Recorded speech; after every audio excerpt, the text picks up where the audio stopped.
Good evening, ladies and gentlemen. This is Marcia Weeks, and you are watching the Marcia Week Show. We are coming to you live from Barbados, right here in beautiful Barbados. And I'm in a new studio, right? Looks a bit different. We're working on it. We're working on something for you. So you have to tell me, give me some feedback. How is the sound? How is the camera? How is the lighting? We're working on something in the baby stages, all right? But we're working on something for you. But we have a great show that is lined up for you tonight. Tonight, we're going to talk about those taxis. I promised you the last time that we were going to talk about the Zippy taxes. We're going to do that tonight. Tonight, we're going to talk about the IMF and all these loans. Did you realize that the government is just borrowing another 60 something million because they want to, according to them, they're going to fix the residency, the resident or the homes in Bridgetown. And you wonder, really, is this for the hotels? And are you making the place more pleasant for the tourists? Exactly, what is this all about? So we're going to talk about some of that tonight. Apostle Scantlebury is going to be on tonight, and he's going to talk about China and the role of China in Barbados, and we are going to look at the role of China in the Caribbean. We're going to talk to Andrew Tucker, and Andrew Tucker is a political commentator from Jamaica. If you remembered him, he's going to be on as well. So we have three wonderful guests: Mr. ALWYN, Bob, Apostle Leroy Scantlebury, and Mr. Andrew Tucker from Jamaica. And so we're going to look at quite a number of issues, looking at digitization, these zippy taxes. Why are they, what is this all about? Is this rolling in the cashless system?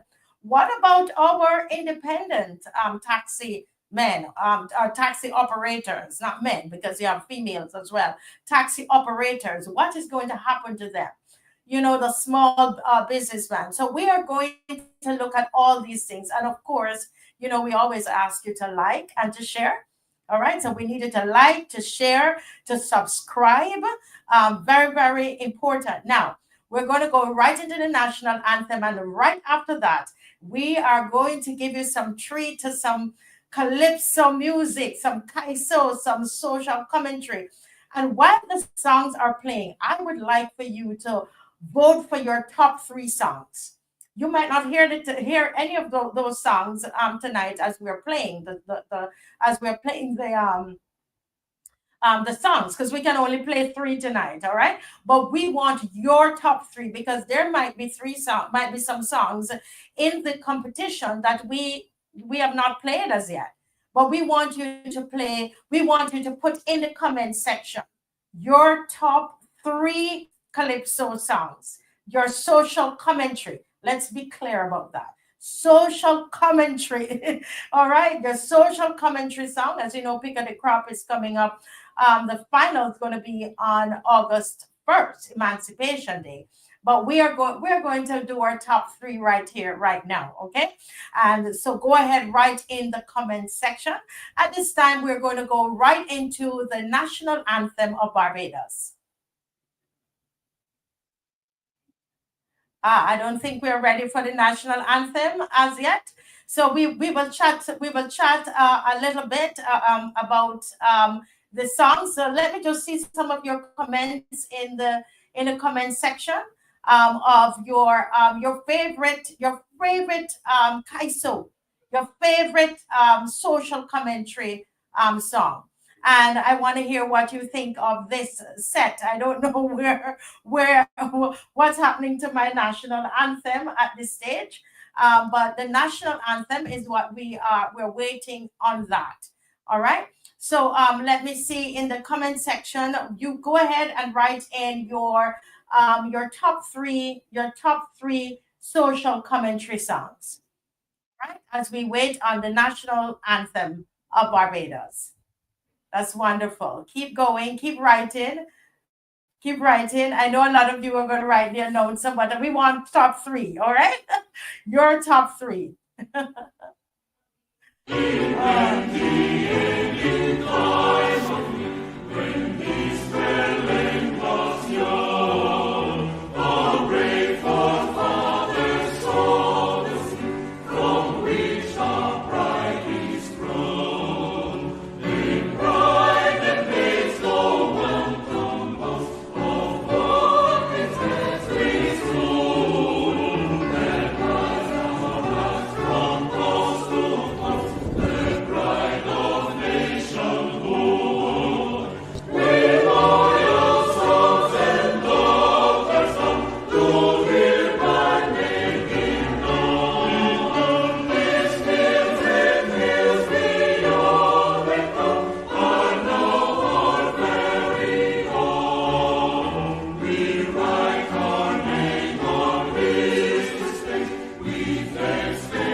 Can't drive on the road at night, cause you come with you like so bright, like you want blind me for spite.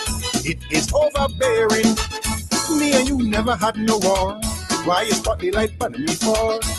Is it accidental or you just so uncaring? Every day you about me complaining all the things that ain't going right. From now on I will be explaining which place you could spot the light. Spot the light in the parliament and see who is looking out for you or barely fooling we. Spot the light the right places and find out who is on the people's side and who's selling out. Don't spot it on me, you joke. I don't be at no port when guns coming in. I am sure cowboys and Indians, no, don't spot it on me, you idiot. When taxpayers' money waste, don't spot it in my face. You better spot the light man who run the place. I don't run the government. I know if the computer, don't spot it on me, Bozy. Spot the light man the DLP. Oh yeah, yeah. Aye, aye, aye. Walaka. Blinding young with the LEDs.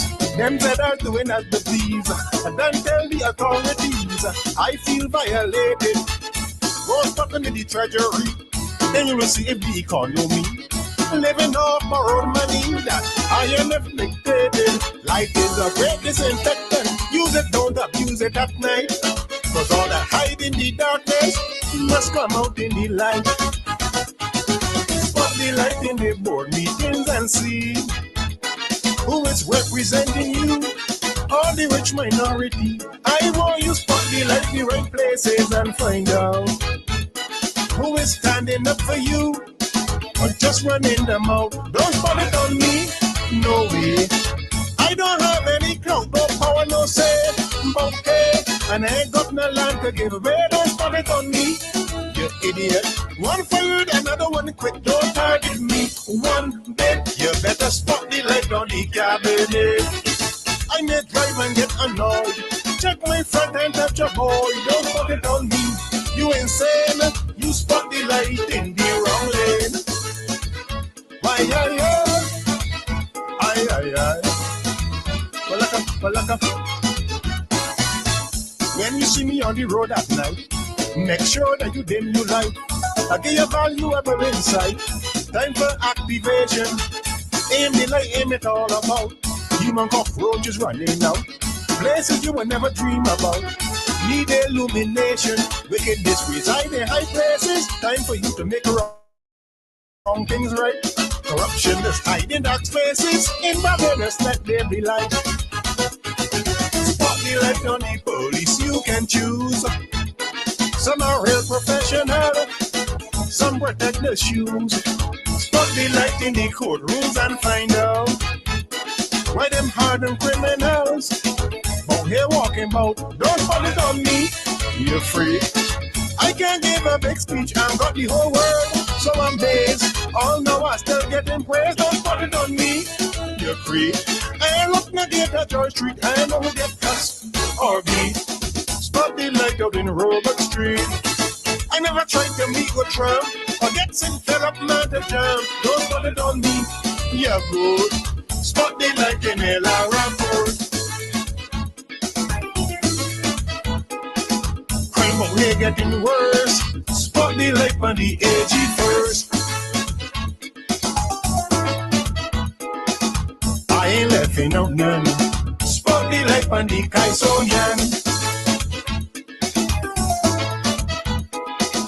Admiral might agree. Spot the light by my friend Gabby. I know what good for my health. Spot the light by a blinking self.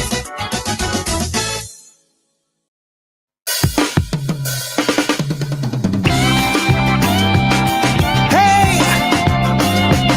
Oh yeah.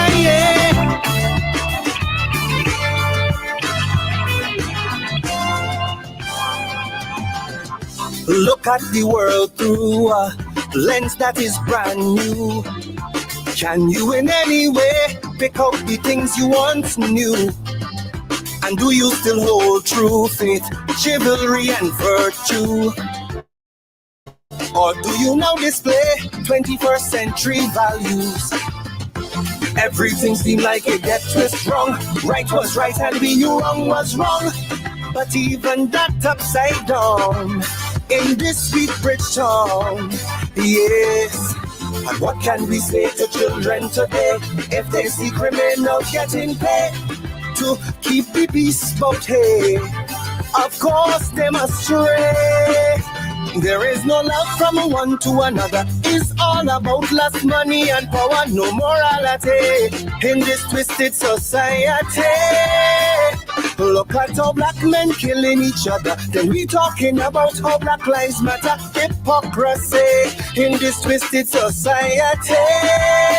One group will rap, the next group with Mia. Meanwhile the whole country in Potter. Reality in this twisted society. In this twisted society.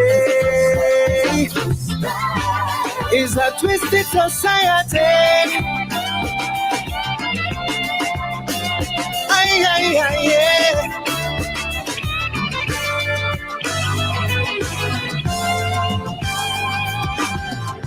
Just at 2 and 2, we worst fears have come true. Can you honestly say you happy with things here for true? Just check the land issue, land taxes here will kill you. But if you ain't from out here, taxes don't apply to you. One time nationalism was strong, but they can sing in a different song. Just like St. Lucie water, things brown. Been that way too long, yes. And on the world stage, Barbados flying. But back at home, I cost a living. Got the working class struggling to win. Cause reward for work don't work any longer. You just get through singing for your supper only about hey in this twisted society. Pigeons are free to discuss any matter, but be careful speaking against me. That's crystal clear in this twisted society. Online you see a man charged for murder. In the comments they say free mud. Social decay in this twisted society. In this twisted society. Here's a twisted society.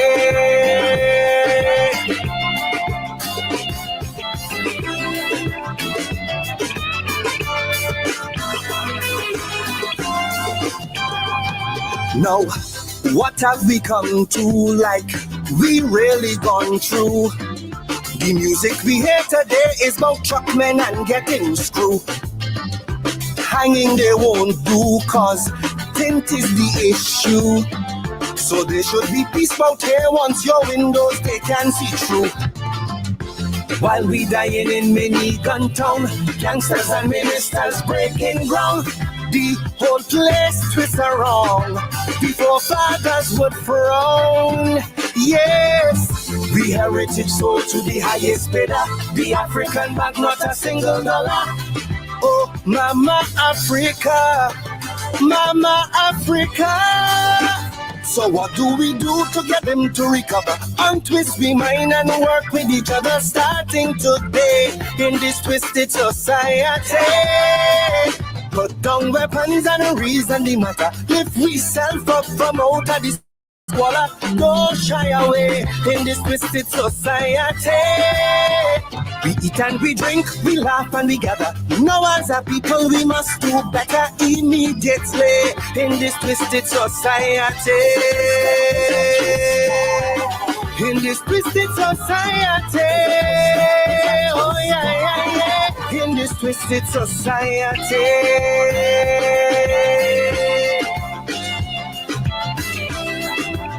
Oh yeah, yeah, yeah.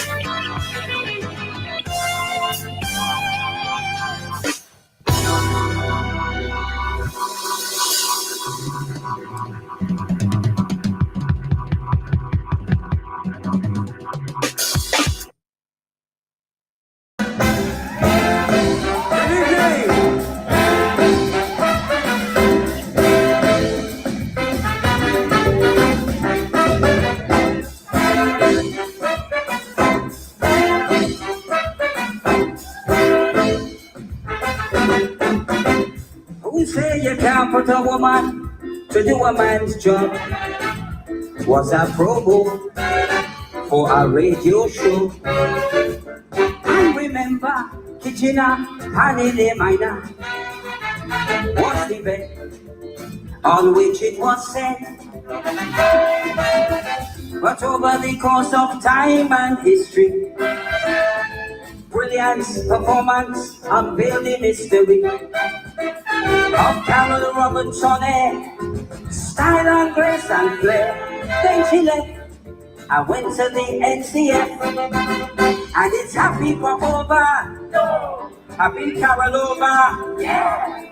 It's the National Carol Festival. The Carol Festival. The semi-finals gone. 2 songs in competition. I can't even change this one. In the Carol Festival, jam from the stadium, turn left and Cumbermere gone, and the people in Station Hill can't even make a little berry in the Carol Festival, but think it not strange. Carol loves to innovate and change. NCF, NCF, Carol, NCF, NCF, Foundation, NCF, oh, Carol, I am but a fool.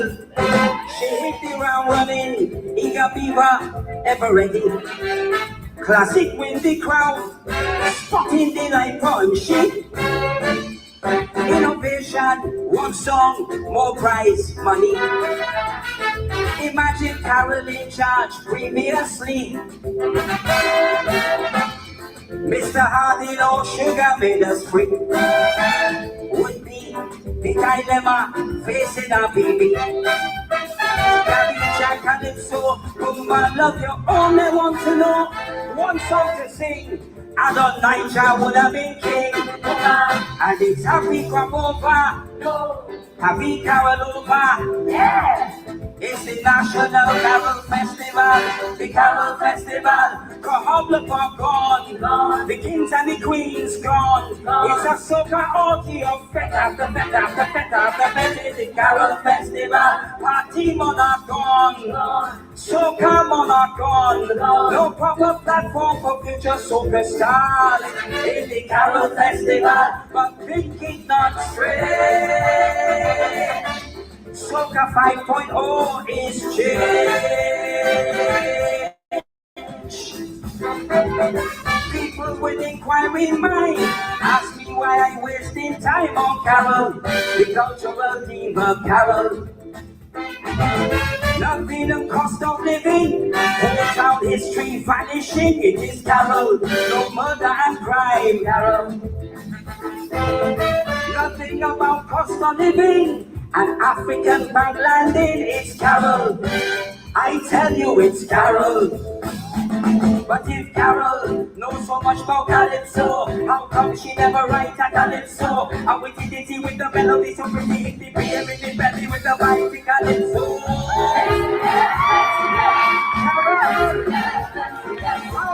Carol,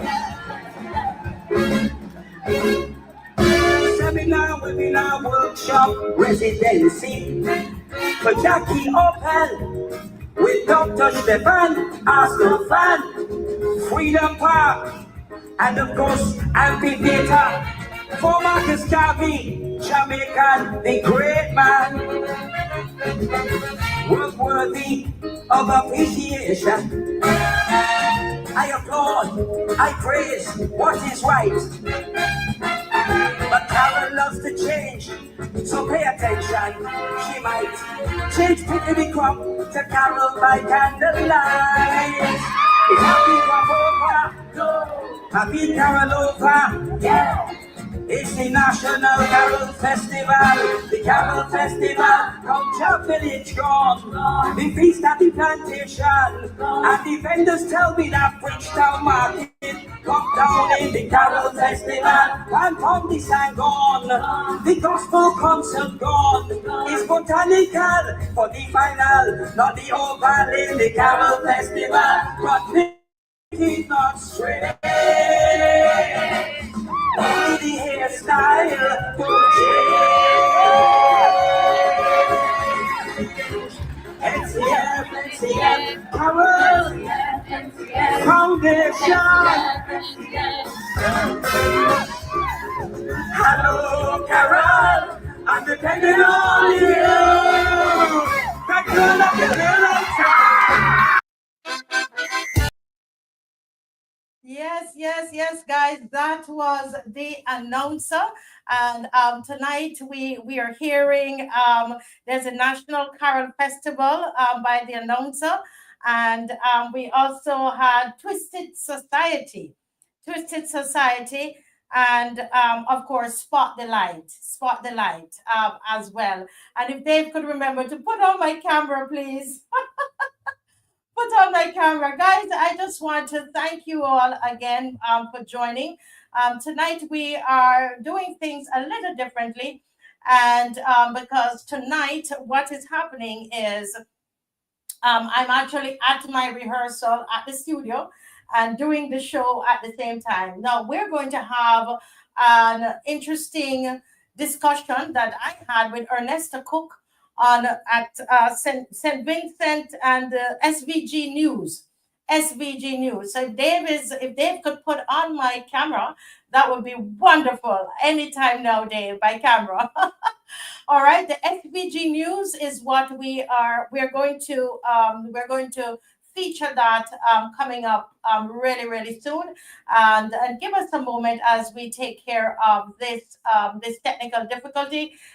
But in the meantime, guys, I needed to like and share. Do you have any songs out there that you did not hear? Any songs that you did not hear? Any song? Any songs you did not hear? Let me see if I can get my. Okay, I got my camera on. All right, folks. Okay. Any songs out there that you did not hear? Any songs that you wanted us to play and you did not hear? Do you have any of those? Any song that you wanted us to play and we did not get to play tonight. In the meantime, folks, like and share. Now on the 20th we have a special event that is happening at Praise Academy where I'm located right now, so I'm actually doing two jobs. I'm doing the show and running outside to look at rehearsals. All right, on Sunday the 20th at 4:30. What's happening? Anybody remember? You're going to be able to see the announcer live. All right, so you're going to be able to see the announcer live right here at Praise Academy. This is a Walk Holy concert. All right, so this is the Walk Holy concert. You'll be able to see the announcer live and in living color. You're going to also have Colin Spencer is going to be here as well. Colin Spencer is going to be with us as well. Sammy Jane, remember Sammy Jane from the Experience Tent and the Apache Experience? Listen, we go way back with all of these people. Kid Sight is supposed to be here as well, and we're going to have an amazing time on Sunday at 4:30 on the 20th, and then the 27th, which is what they're rehearsing for. We're going to have Praise Academy at Abundant Life Assembly, and they're going to be doing Speak Life at Abundant Life Assembly. All right. Now tonight, as soon as we are able to get, we're having some Wi-Fi issues because I'm not at home. But what we're going to do is we're going to show you a video, and this is of a recording that was done with Ernesto COOKE of SVG News, and where he was interviewing me, and I would love to hear your comments on that. It's just about 25 minutes, and then we're going to go right to our discussion with Apostle Scantlebury, and also with our political commentator coming out of Jamaica, Mr. Andrew Tucker. So let's hear a little bit of this interview that we have on the screen at the moment. Thank you so much. Go right ahead, Dave. Hail us both the troublemakers of the Caribbean. I don't know why. Marcia, welcome to the show, and briefly introduce yourself to the people. Well, Ernesto, thank you so much for having me on your show. I feel so privileged. As you know, I reside in Barbados, Jamaican by birth, been living in Barbados for 26 years. I've been a filmmaker. I have produced, I have directed and written 8 feature films, believe it or not. I'm the artistic director for a dance school here in Barbados called Praise Academy of Dance, which has gotten itself into trouble with the government as well. I'm sure you heard about that. But I am primarily involved in the arts and media, because I've been doing film, but it's only in the last 5 years that I have started this podcast, the Marcia Week Show, and started it from really, really small, only about 30 persons watching it, till now it is the thing that Bajans watch at night. Quite a number of Bajans. You have some who it's too much for them, but people watch it, because we on the show we educate, we motivate, we mobilize, we agitate. We say Emma, right? We educate, mobilize, motivate, and agitate, and that's what we do on the Marcia Week Show. So that's just a little bit about me. Married to my husband Dave Weeks. He is the engine behind what I do, and I have 3 sons. But your book, When We Lose Our Fair, Yes. They Lose Their Power. And one of the things I can really say to you is that today there's a lot of fear in society. The book is a classic. I think it's going to be a really good seller. It's a good read, especially for Gen Zers. I think you'll love it. When we lose our fear, they lose their power. What is that all about, Marcia? Yes, it is what it says. When we lose our fear, Ernesto, Yes. they will lose their power. Because right now, even within the Caribbean region, a lot of our leaders, for some reason, I don't know, if it is that we have the vestiges of colonialism that is still on our backs, but there is just this fear among Caribbean nationals. You look at Barbados, you look at citizens of St. Vincent and the Grenadines, you look at Dominica, you look at Grenada. I don't know about St. Lucia, but you look at these Caribbean islands, and somehow these leaders seem to loom so large and so big, and people are afraid to speak truth to power. And I remember, there was a time when I was afraid as well. And you might, somebody listening to this, Ernesto, might be wondering, what are they afraid of? Are they going to get shot? Are they going to get, it's a lot of it is economics. Would you agree? Yeah. Absolutely agree. Absolutely. A lot of it is economics. So what these leaders, they do with their power, right? They begin to marginalize you. All right.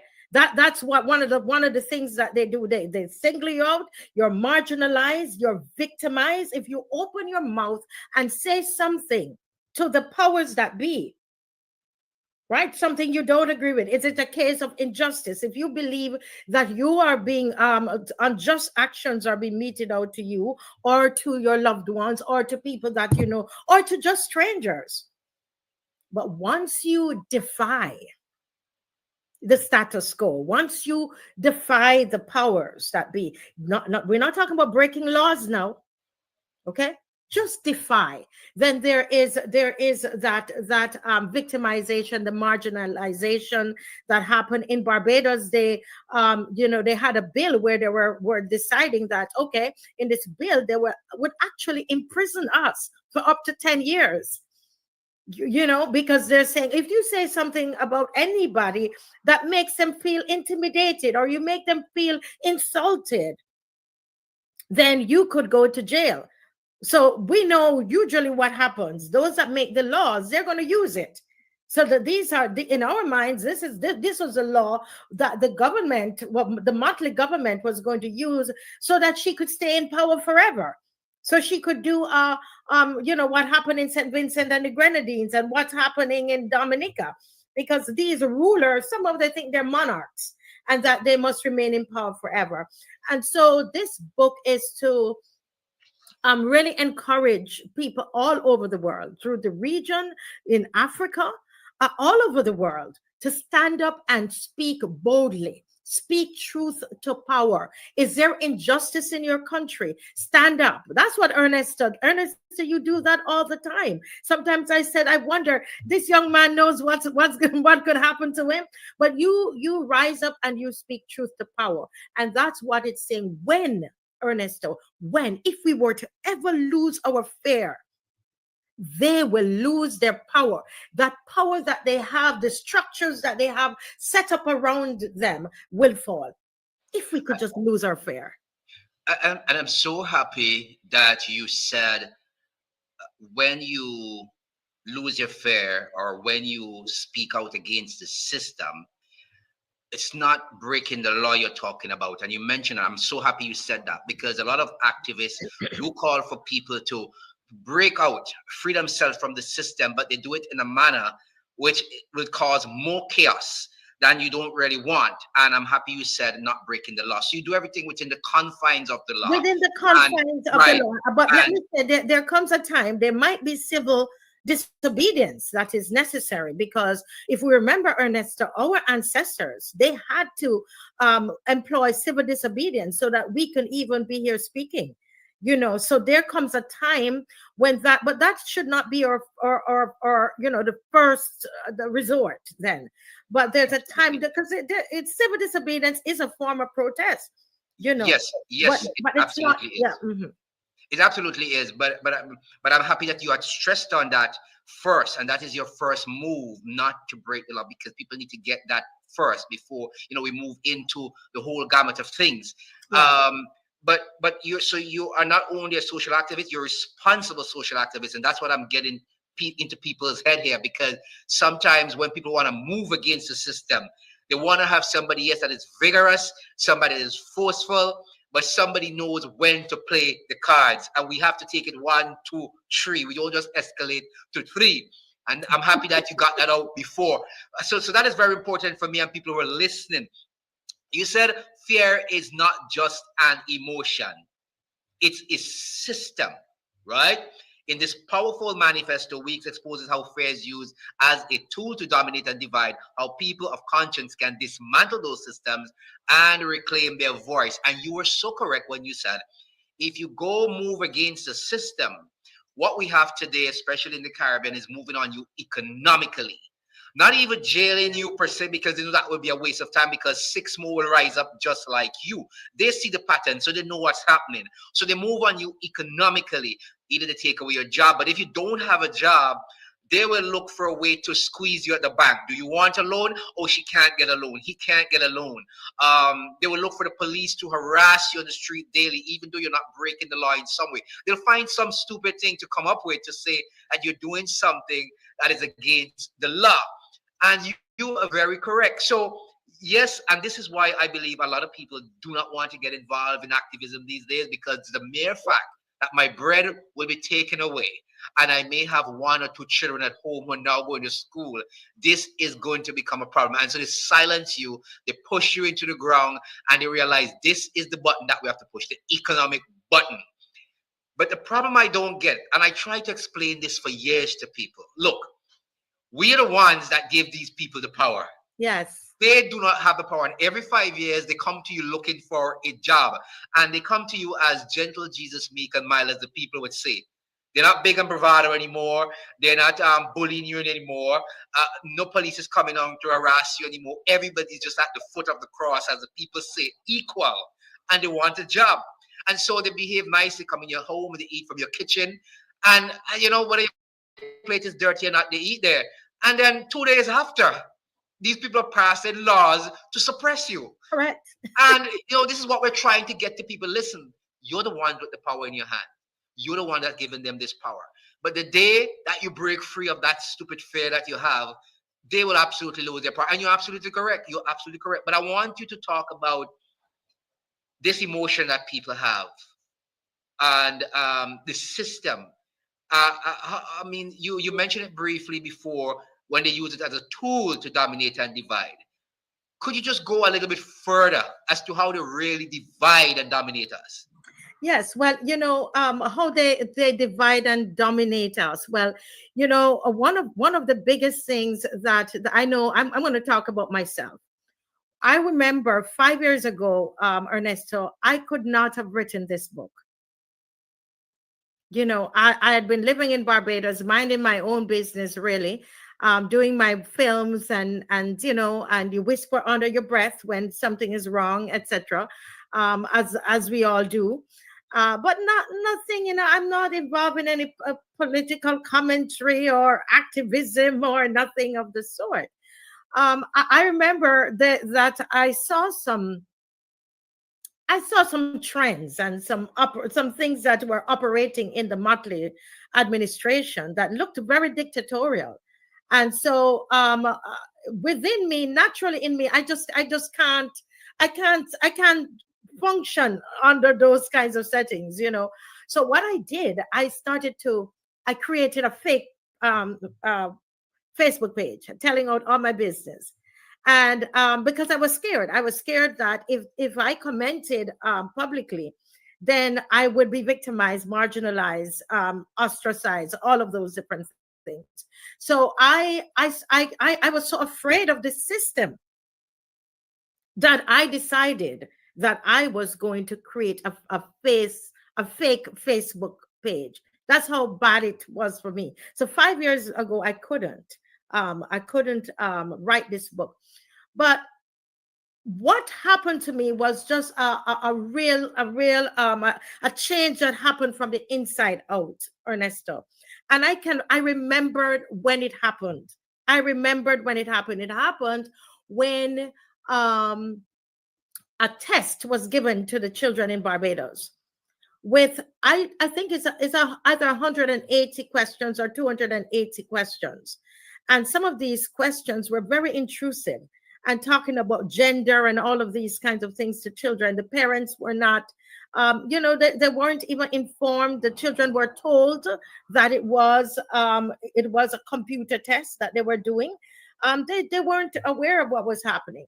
And I remember when that happened in Barbados, I don't know. I mean, something rose up inside of me, and I went and I did a one-man march, a one-man protest, sorry, to fight against the system. It was a system. You ask about what is it about the system? It's a system that seeks to take away our rights. And in that particular case, we're now talking about the rights of the children. Because anybody listening, think about if somebody was to give you a test to do of over 200 questions. It turned out to have been not even a test, but it was what you call that? You know how you fill out these forms, these answer these questions. It's not Almost a like poll, a survey. a Almost like a survey. survey. Thank you very much. A survey. Thank you, Ernesto. A survey. So they were asked to do a survey. When even as adults, you get a survey to do, and it's 5 questions. You're like, you can't wait for it to be finished.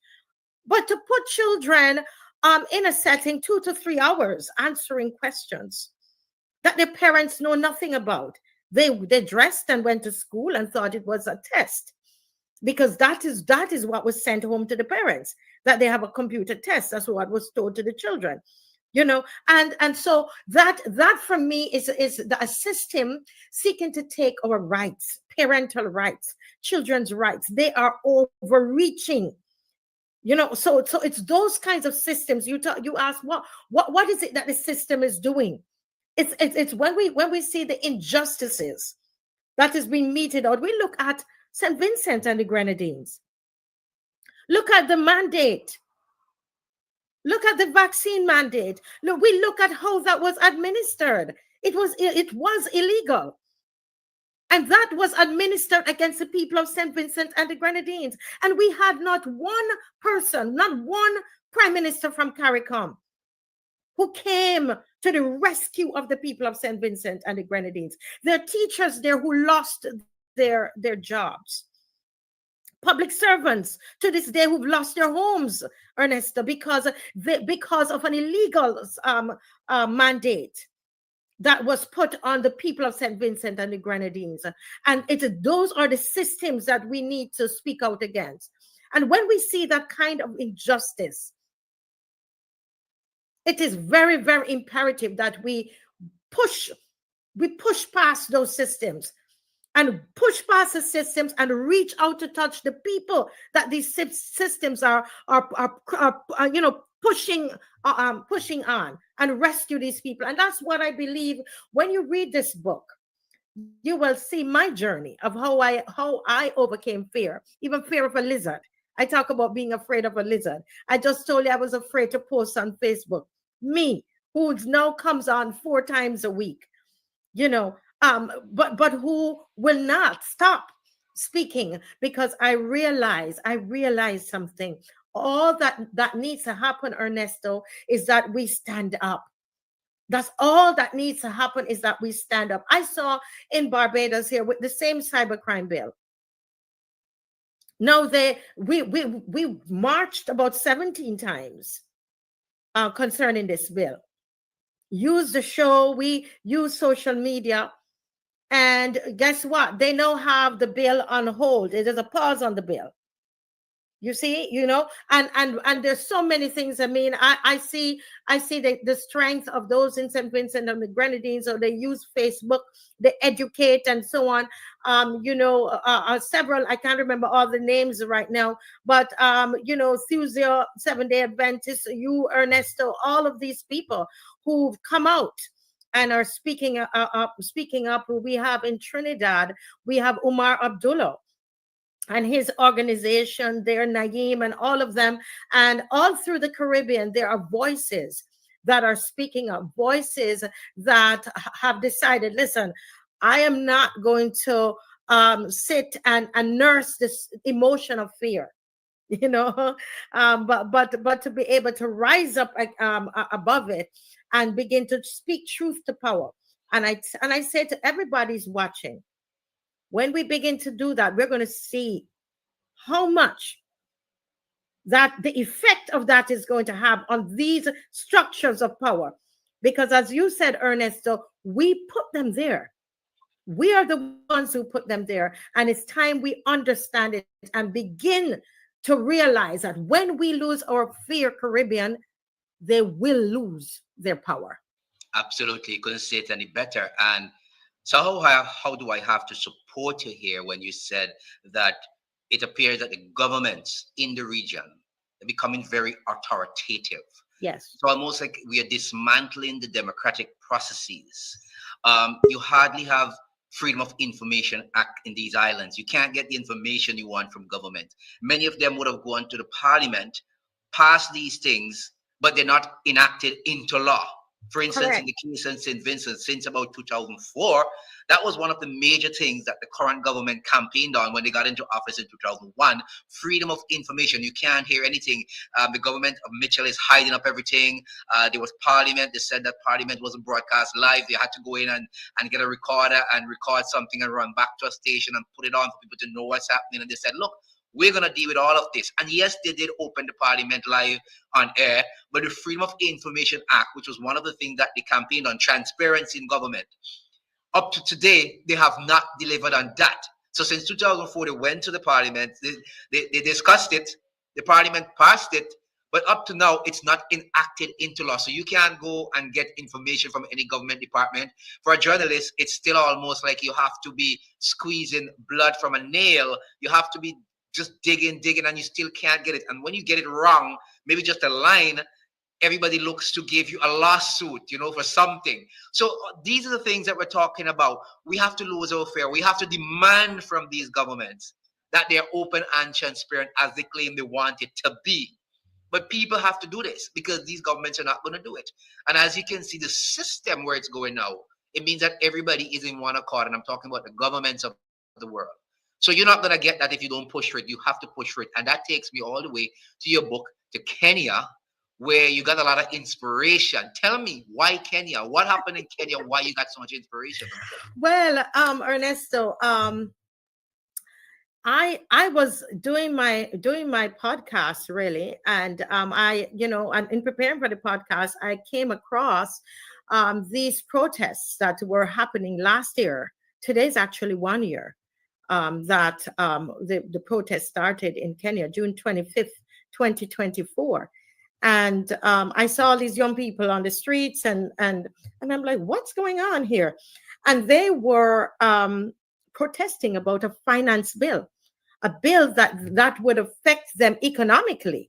Now, I don't really see young people, protesting over economics. They would probably over rights, and injustice, police brutality, etc. But an economic bill, a finance bill, and they were talking about the price of bread and the price of rice and the price of wheat, the price of Pampers, and I started to scratch my head. So I reached to a friend of mine in the UK, and I said, do you know anything about this? And he said, yes, I have one of the young persons who is involved. I can, contact you with him, put you in contact with him. And that's what he did. And so I reached out to this young man and had him on my show. And so he came on and started to give us the update and the pictures and the real stories, not just what you're getting on YouTube. And all of us were just moved. I mean, my audience is primarily like 40s down to 90s, that age range really. And they were just moved by them. And we started to get some of the other young people who are either in the US and funding it, because there were young people from Washington who were, they were funding the protest there.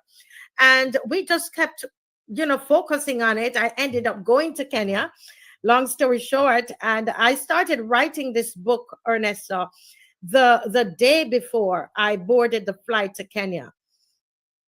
And I didn't even realize that that it was a book I was writing. I was just writing my thoughts.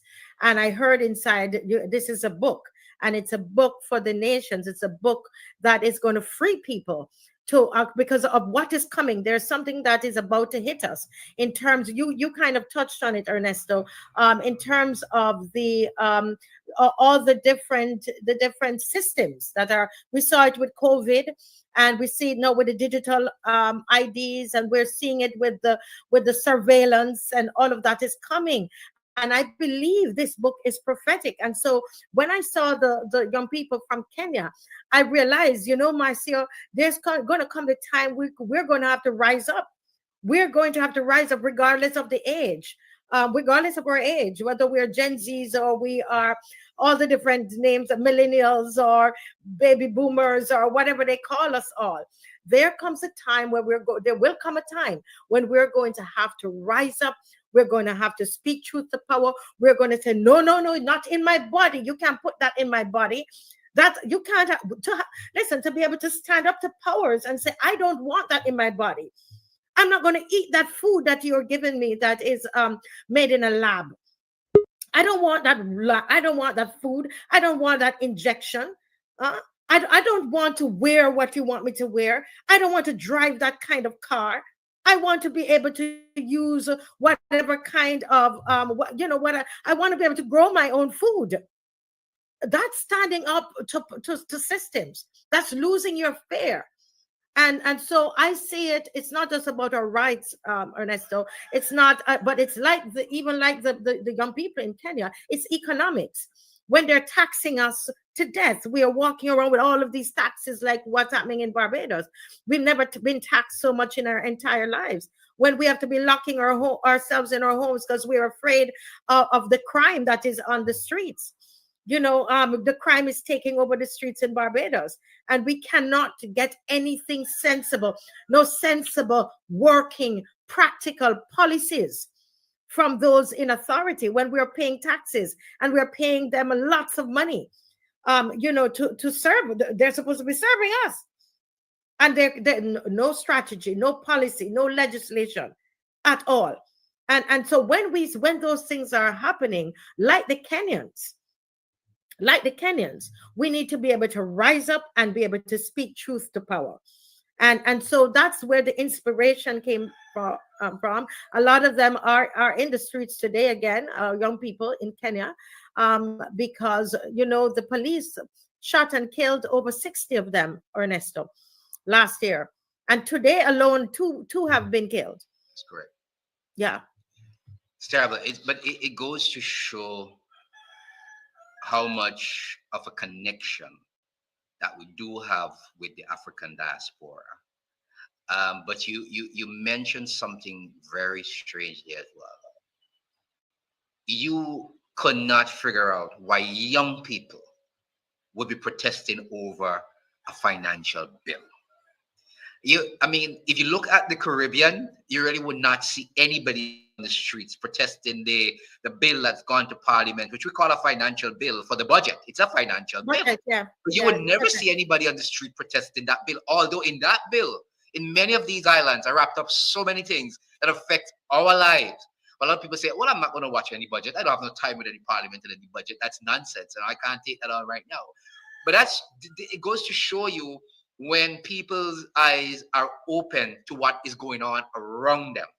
And that is when you would find young people going and protesting against things like those. That's because their eyes are clearly open. The question now is, Marcia, how do we open the eyes of these young people in the Caribbean? Because clearly they would protest maybe because if a government block a cartel show, they probably would protest if a government says, oh, well, we'll have to ban TikTok for 2 months because it's causing too much problems.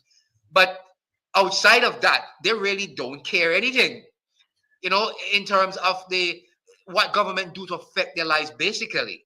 So the question for you is, for all of us are social activists, and how do we get these people, these young people, to break that cycle of fear and to look at things from a different perspective and say, look, you know what?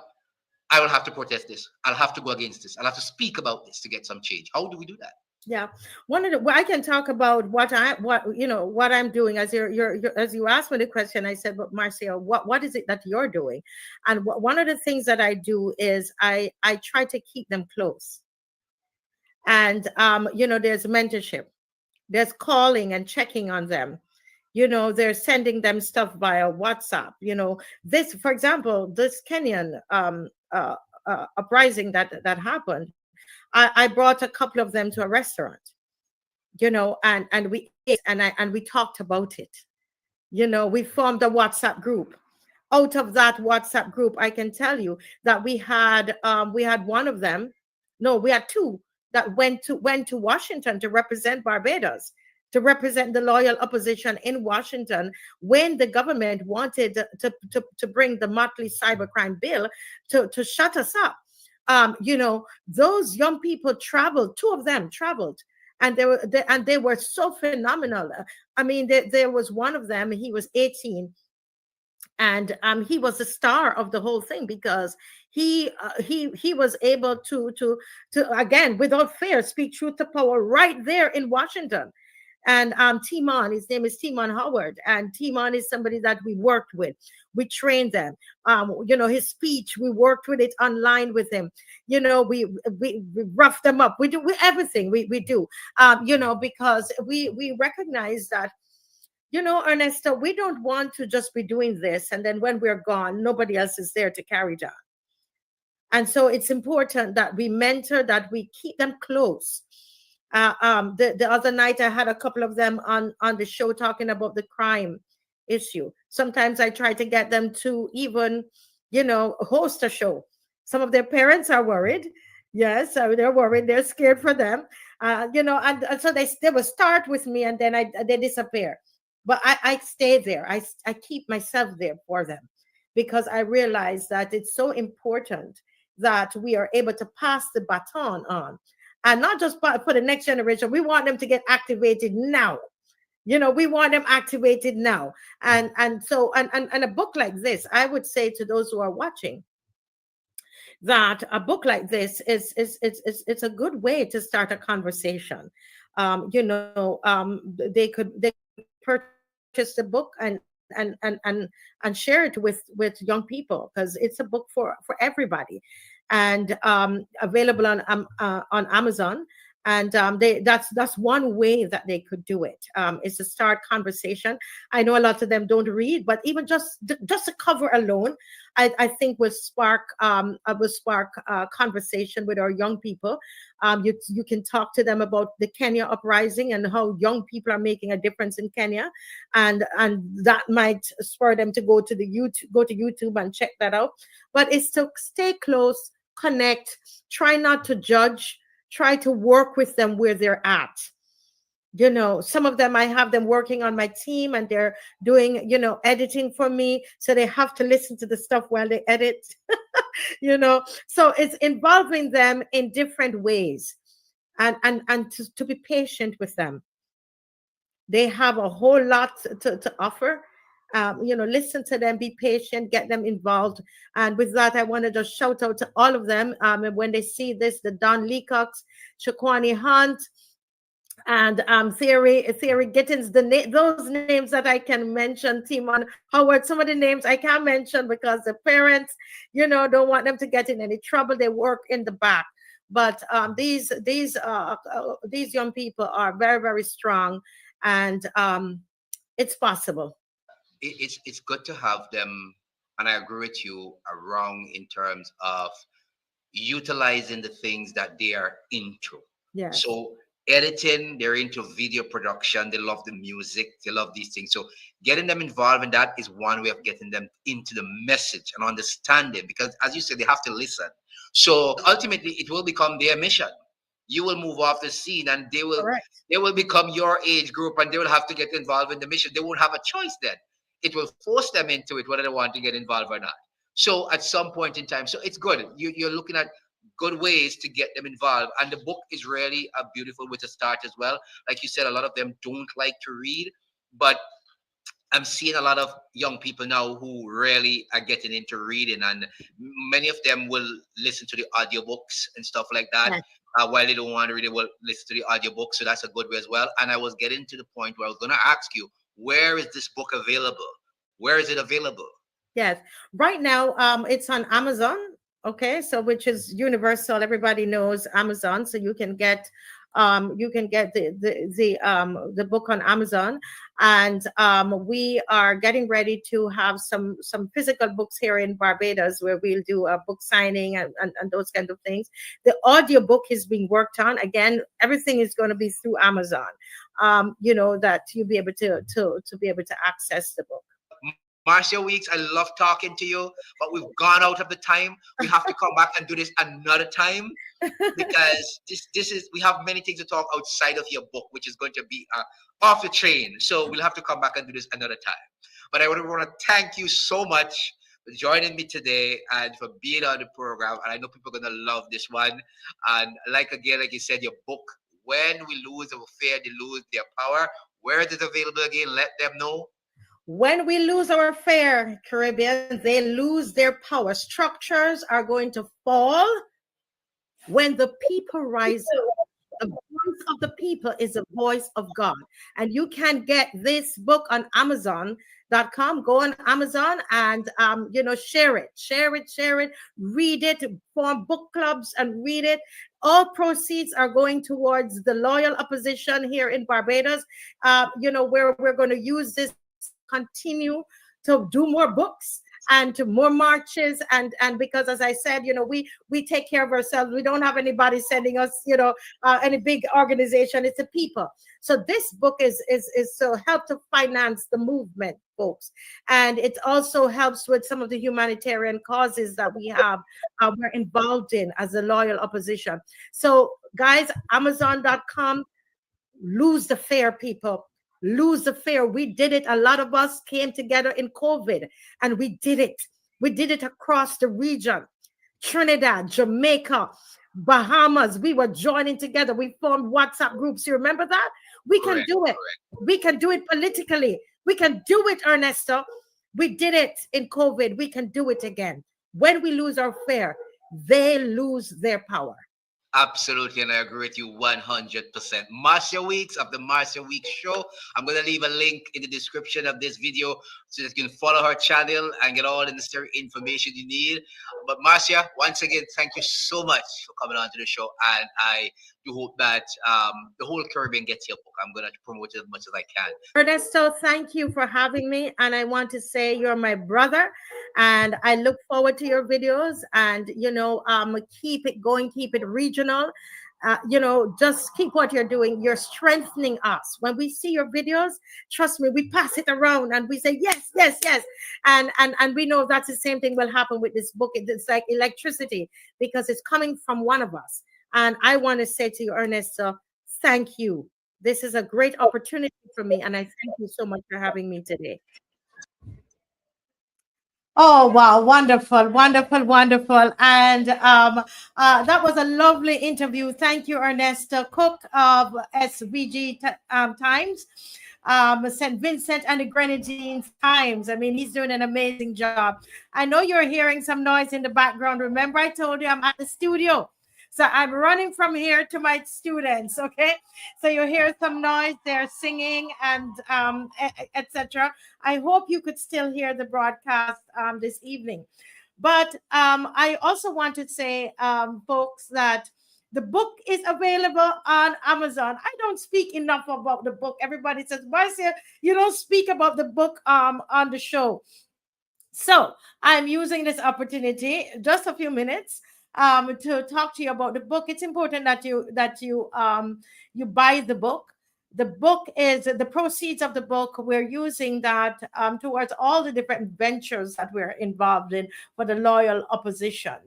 And we are using part of it for the Maturo, the children in Maturo, plus for marches and so on. So we have today, thank God for the loyal opposition, the person from the loyal opposition who went and purchased a fridge. We purchased a whole refrigerator for somebody in Nelson Street. and they are now looking to get them a stove. You see what I'm saying? And this is the family that we had been working with, if you remember. Some time ago, and we promised them these things. We were able to give them the beds and all the different things, and we don't come on and say everything. We really don't.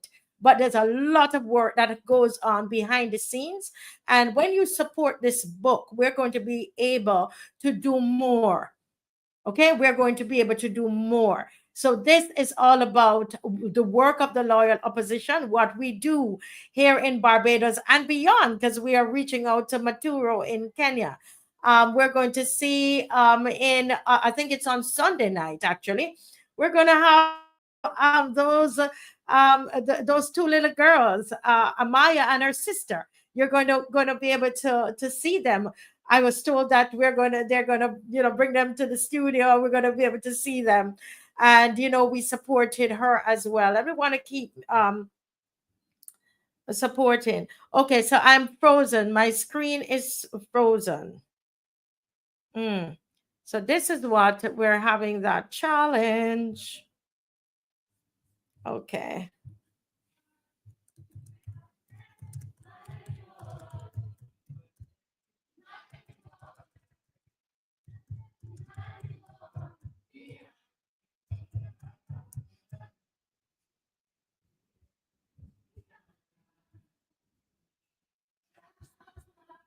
Hello, can you hear me? Anybody hear me?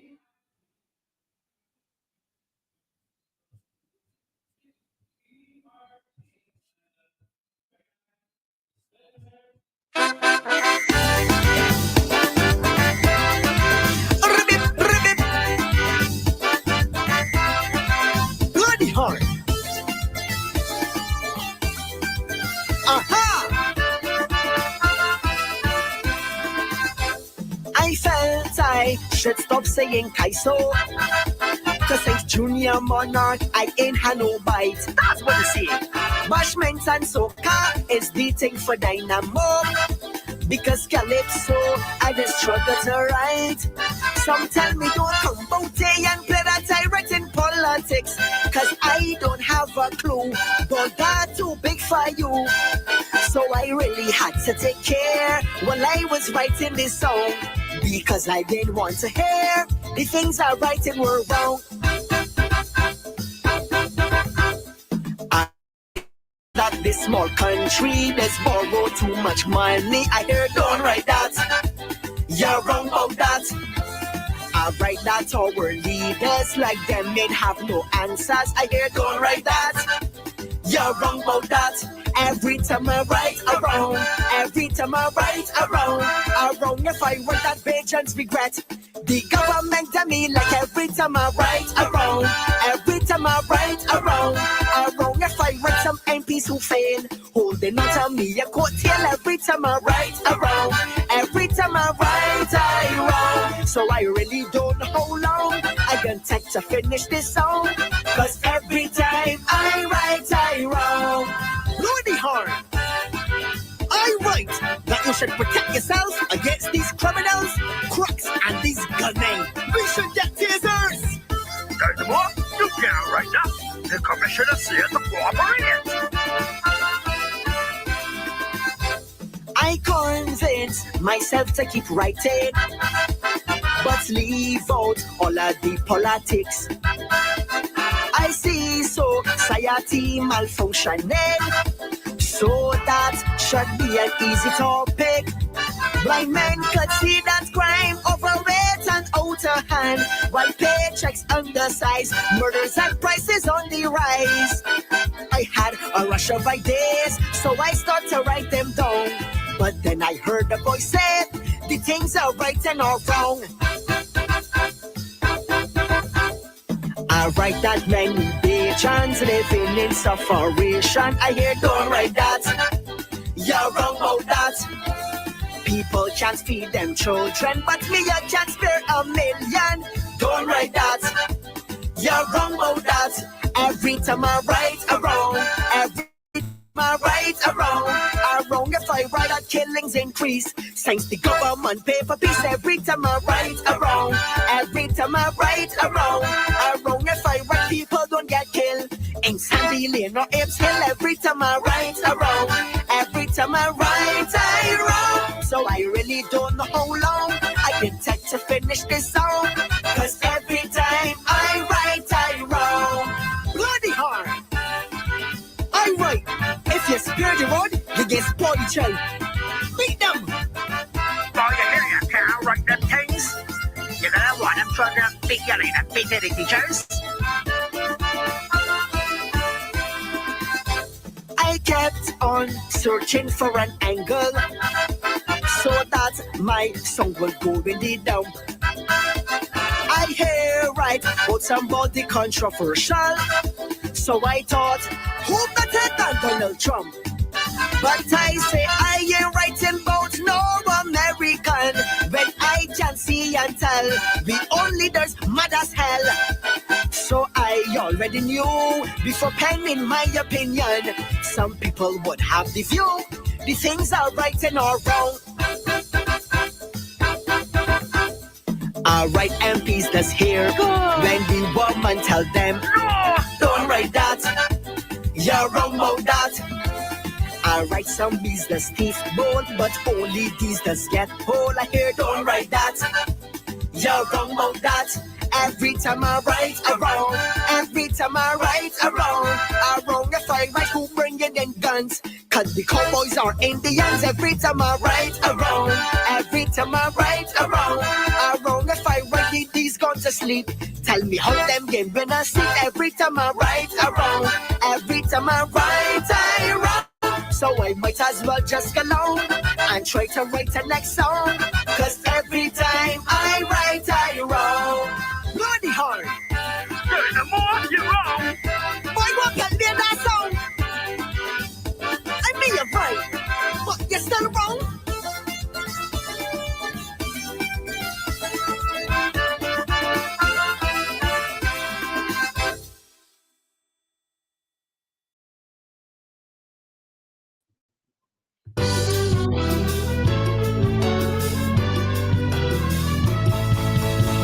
Calypsonians get serious. Calypsonians get real. Cause we must let our songs reflect how the country feels.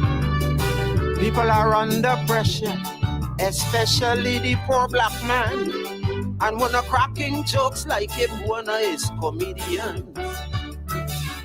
Now tell me, how can we be writing nation-building songs when the list of people's complaints is so very long? If you don't know what your role is, look, keep out of the tent, cause the present circumstances demand that we must comment. We sang about Zipper and Tom, we sang about Free, we lambast Arthur and Thompson, and of course Shandy. When it came to Frondell's short Lord, we crucify him. Now it's clear to me that Calypsonians afraid me a motley. That's why they always bring in middle of the road commentary. And the Calypso fans don't remember the melody. And one of them even misuse the Olympic symbol. But she should know nothing can enhance second-rate material. So get serious, Calypsonians. Get serious. La da da, la da da.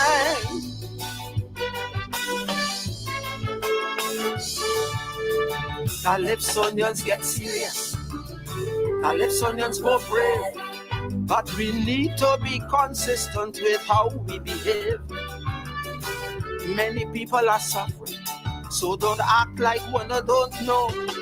And for history's sake, it must be recorded in Calypso. It is true that we are facing censorship. But we have to use our skills to push back on it. Those who seek to curry favor and are frightened to offend. Truth be told, this guy so art form is misrepresented by the pen. We sang about Zipper and Tom. We sang about Free. We lambast Arthur and Thompson. And of course Sandy. When it came to Frondel Short Lord, we demolished he. Now it's clear to me that Calypsonians prayed me a motley, whose government hasn't addressed crime and violence through the years. And now they're at funerals, shedding Hollywood-style tears. And they take we land and give it away to them Africans, but can't find any to give we people who still slaving on plantation. So get serious, Calypsonians, get serious.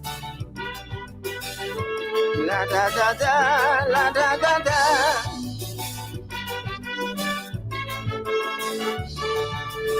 Calypsonians, get serious and tell Carol Roberts this. Commentary will be poor once the BLP in office. Cause who ain't afraid of me are getting handouts from her government.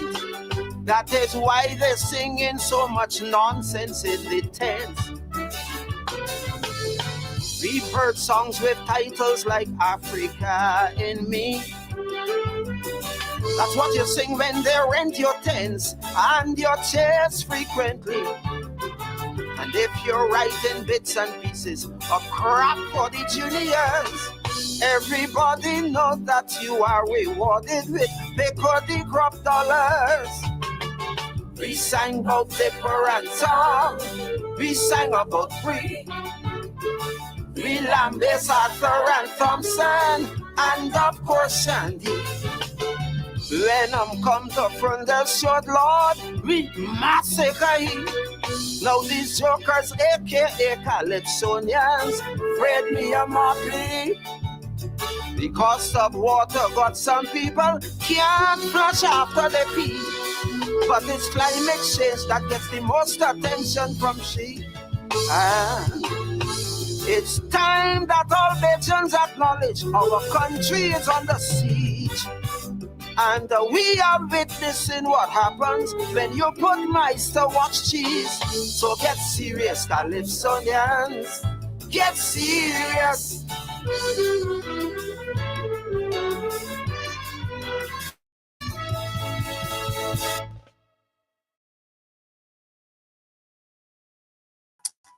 Okay, folks, wonderful. That's Colin Spencer. And he says, everybody afraid me a motley. You afraid me a motley too? I hope you can hear me and I'm not sticking, but at least I'm told you can hear me even if I'm sticking. Am I still sticking?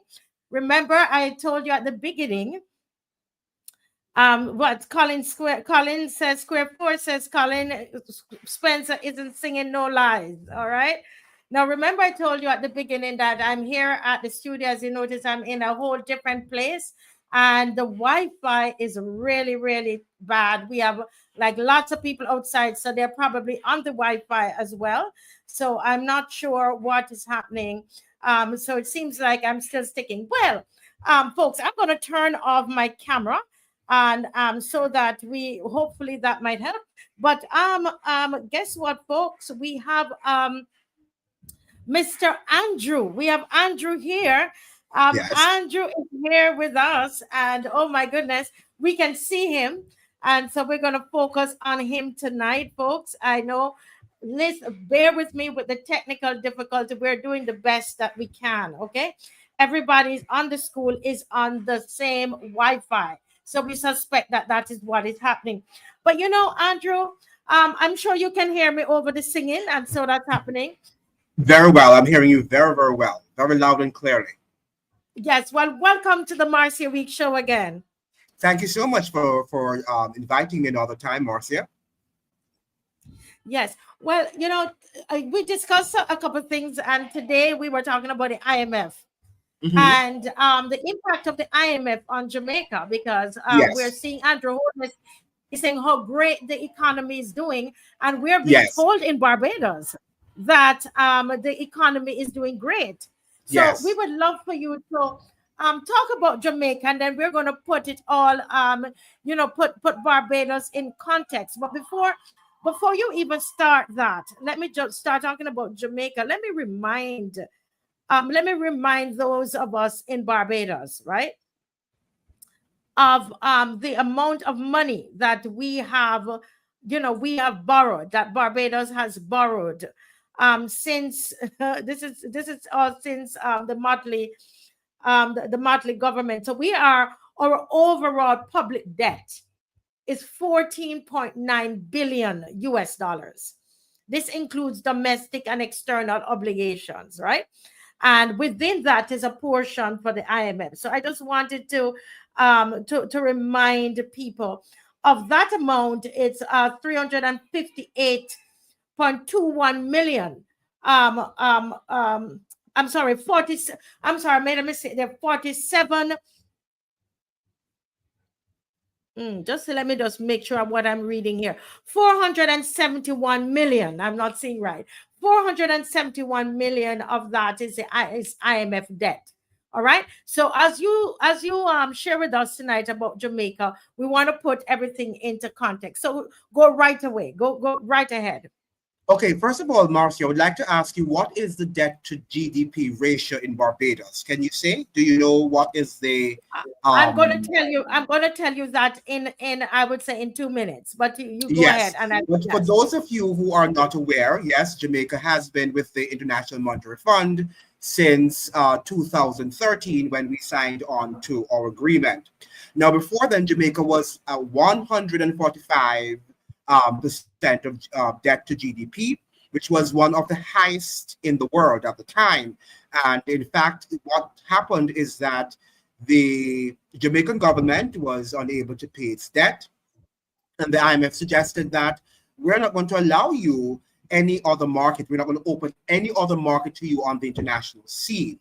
So Jamaica could not borrow from any other international agencies because the IMF literally, decided to let them to block Jamaica from borrowing from any other international organization. So can you imagine what we were there in 2011, in 2012, expecting that the IMF would have given us a loan. However, we're hearing from the Wall Street Journal, for example, that Jamaica was so indebted that perhaps the IMF should allow us to burn. So that was the sort of rhetoric going around in 2012, 2013, before we signed off on the agreement in 2013 that Jamaica should be allowed to burn because, after all, we are not able to pay, we weren't able to pay our debt.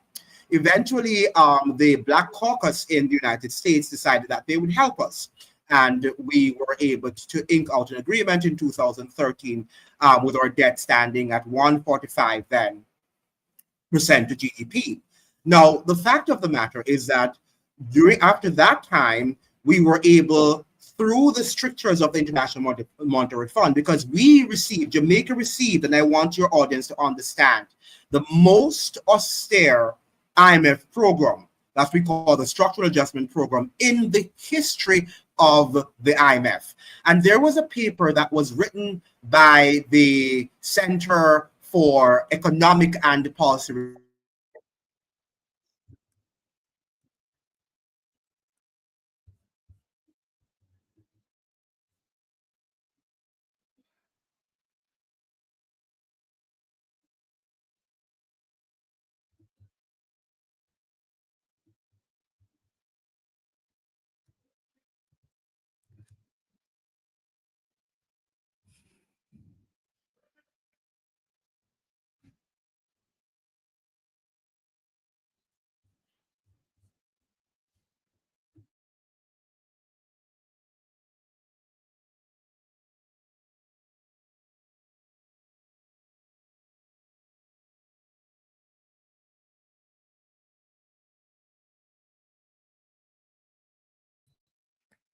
Hello, everybody. Hoping that you're staying with us. Stay with us. We're having some real challenges, but you stay with us. You know, we're going to make it happen. He's in a whole different country and facing the same challenge. But he asked me the question of what is the Barbados debt to GDP, and it is about 104%. We're at approximately 105% of GDP is public debt. All right, and based on what it is supposed to be. I mean, we're obviously in a place where there's serious concern, right? Our current debt to GDP ratio is over 100%. So this is a serious concern for us. And there are various reasons for that. Let me just see if he's going to be able to come back in. Yes, I think he is. Yes. Hi, Andrew. We are back I'm in. sorry We're about back that. I apologize for that sort of break in Yes, keep transmission. going. Yes. Yeah, So I was I don't know if you heard. I told you about the debt to GDP ratio, which is over 100, almost 105%. Yes. It's a over 105%.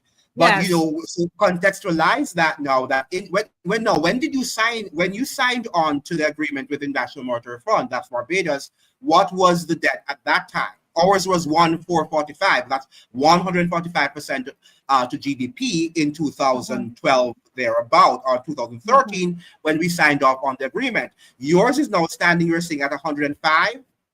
Yes. But when you signed on to the agreement, what was it? Do you know?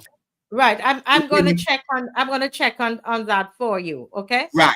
Yes. So what we're seeing now in 2013, Jamaica was 145, and then we were the most stringent. I remember now reading several articles from many American sources which suggested that the IMF wanted mere motley, just like Jamaica, to sign off on an agreement to a primary surplus of 6.5%, which would have been also very high. 6.5 primary surplus is a very high thing to sign off on. Now, Mia Motley protested, and she said that she could not do that. And they eventually lowered the primary surplus. But think about Jamaica running a primary surplus of 7.5. And that was on until I think 2016, when Andrew Holness came into power. Now, by that time, we were able to reduce the debt to GDP ratio from 145 to about 116% to GDP by the time Andrew Holness got into power in 2016 during his first term, his first administration. Now, since then, think about that. We have now lowered the debt from 145 in 2013 to now 68% of GDP. So what we have been focusing on in Jamaica since 2013 to 2025 is just the lowering of our debt. But the question is, if we're just lowering debt, Andrew, if I can ask, so your debt to Jamaica's debt to GDP ratio is 68%? Yes, now we have moved from. But what you must understand, Marcia, is that when they're just telling us to lower debt, we have to divert funds away from the social programs such as healthcare, such as education, the development of infrastructure, and poverty. And we have not been able to do that. So what they tell us is that lower your debt, but at what cost? Because you're not investing in education, you're not investing in hospitals. So right now, the Jamaican hospital infrastructure is in a very deplorable condition. So I want to make sure I understand this. So Jamaica has lowered its debt to GDP ratio, but at a grave cost, because the social service, it basically destroyed the social fabric of the country. Correct. Lowering the debt. And right now, Barbados is at 105% to GDP. So in order to lower that, you're saying basically what I'm inferring from what you're saying is that we're going to have to, the social fabric of the country is going to be destroyed in order to lower the debt. Correct. It is going to decay. That is for sure. What I've always said, though, and I've always commended Barbados having done before inking out that agreement, is that you guys have always had a strong social safety network in your country. For example, isn't education free up to university level in Barbados? Yes, the Is it education is free up to correct? university level. Now, what can we let's say something here? What has Yes. happened? It's at this moment is that we're seeing the quality of the education, Okay. Andrew, is really really declining. So you have a Mm-hmm. lot of parents who are turning to private institutions. A lot of our Mm-hmm. schools are not functioning. A lot Mm-hmm. of times, the what they call the plant, they're breaking Mm-hmm. down. Mm-hmm. The teachers are underpaid. So we're Mm-hmm. seeing, I think we're starting to feel the impact of the IMF on our Mm-hmm. education system. We're feeling that right now in Barbados. Correct, because even in Jamaica, for example, I think I don't have the stats here, but in terms of the literacy rate in Jamaica, it has regressed. And the teachers in the secondary school system, they are suggesting that many of their students are coming from high school, from primary school, not being able to read. There was a particular high school, for example, in Jamaica, I think it's in Portland, right? And the principal said that out of his batch of 121 seventh graders, 90 of them could not read. 90 of these students could not read. So it means, therefore, that the government, because of the strictures of the IMF, was not able to provide the resources to the teachers to have them teach our students. In fact, Jamaica right now ranks second in the world in terms of brain drain. I don't know if your audience knows that. Yeah. We are second in the world. Our Second in nurses the are world. And I want to stop you there because as Barbadians yes. are listening, I want them to be aware of just the fact that we're actually seeing these changes happening right before our eyes, Andrew, Yes. right Yes. here in Barbados. I want Bajans to track in with what Andrew is saying. We Mhm. are ignore the technical issues, guys, and let us kind of focus in because you spoke about the reading level. For Yes. the first time, we are seeing students in the last, I Mhm. would say, 5 6 years Yes. graduating from secondary schools in Barbados and not being able to read. In fact, it was just Correct. reported that they did some research on young men in prison, and they said Mhm. majority of them. Oh, I can't remember the percentage. If somebody could put it in the comment section, who was able to Yes. read above the 3-year-olds preschool. Mhm. So we are seeing, do you understand what I'm saying, Andrew? Yeah, absolutely. We're literally living what you are speaking about. We're living Yes, that in Barbados. correct. But our citizens are, what they have done, the IMF essentially has done. And you and I understand, even as a mother, I'm sure, Marcia, that debt can be good and debt can also be destructive. So it's destructive in the sense that, as I've told my audience on Rumination with Andrew, that if I'm borrowing money, I should have a vision, and I'm getting debt. I'm going to have to, take on a debt. I should have a vision of where my business is going. The Jamaican government, for example, it says that it's lowering its debt, but there is no vision in terms of after the debt has been lowered, or what is the cost? What what sacrifices do you have to make in order for the debt? So I always say, for example, if you have a child and you are going and you owe some money to the bank, and you are going to forego the education of your child or your children so you can pay down the debt, and they're not eating, they're not educating themselves, you're not investing in your children, after you have paid down that debt and they've grown up, what's going to happen to them? And that is what is happening to Jamaica now. So we have all of this debt that we say that we have lowered, but at the same time, the social deprivation that we see in Jamaica. And our government now is gaslighting the people. That is not because it's not because of the IMF. It is you, Andrew Holness, is suggesting to Jamaicans that you are the ones not seeing the prosperity. The prosperity is there, and they're just reading IMF, rhetoric and reading from the narratives that come from them, the hymn book, and they're just saying to the people that you are the ones. We have done everything that we are supposed to do to lower the debt. Another thing I always say, and I'm not sure if Barbados they're having that discussion, Who racked up the debt? That is my question. It is not the people. How did in Jamaica, for example, Jamaica has never had free education up to university level. I think only it was short-lived during Michael Manley's time. Afterwards, we've always had to pay for education, for everything that we do there. So if we have not had those free social safety benefits, why was the debt up to 145% of GDP? Poor roads, a poor education, infrastructure, and just about everything is collapsing in Jamaica. Yet still we fool our people by telling them that the debt was high and we have to pay down the debt. But I've always asked the question, whose debt is it? And I always say it's the debt of the elites. And we have to pay down their debt, the debt that they have racked up, the money that they have stolen from the people, and that we have to pay back that debt. And that is something that is unfair. I'm not sure if Barbadians have a similar impression. Well, Jacqueline, I mean, it's a similar situation, very much similar. Jacqueline, ALWYN is saying something very important, which I don't think, I don't know if you know about this yet, but she's saying it's all part of the system. We keep doing the same thing. Correct. Every blessed thing, we need to change what we do. But there is another thing here. Someone said, Izzy says here, the local debt write-offs such as the NIS, okay, because the government, what they did, they put their hand in our NIS, okay, and what they did, they wrote it off.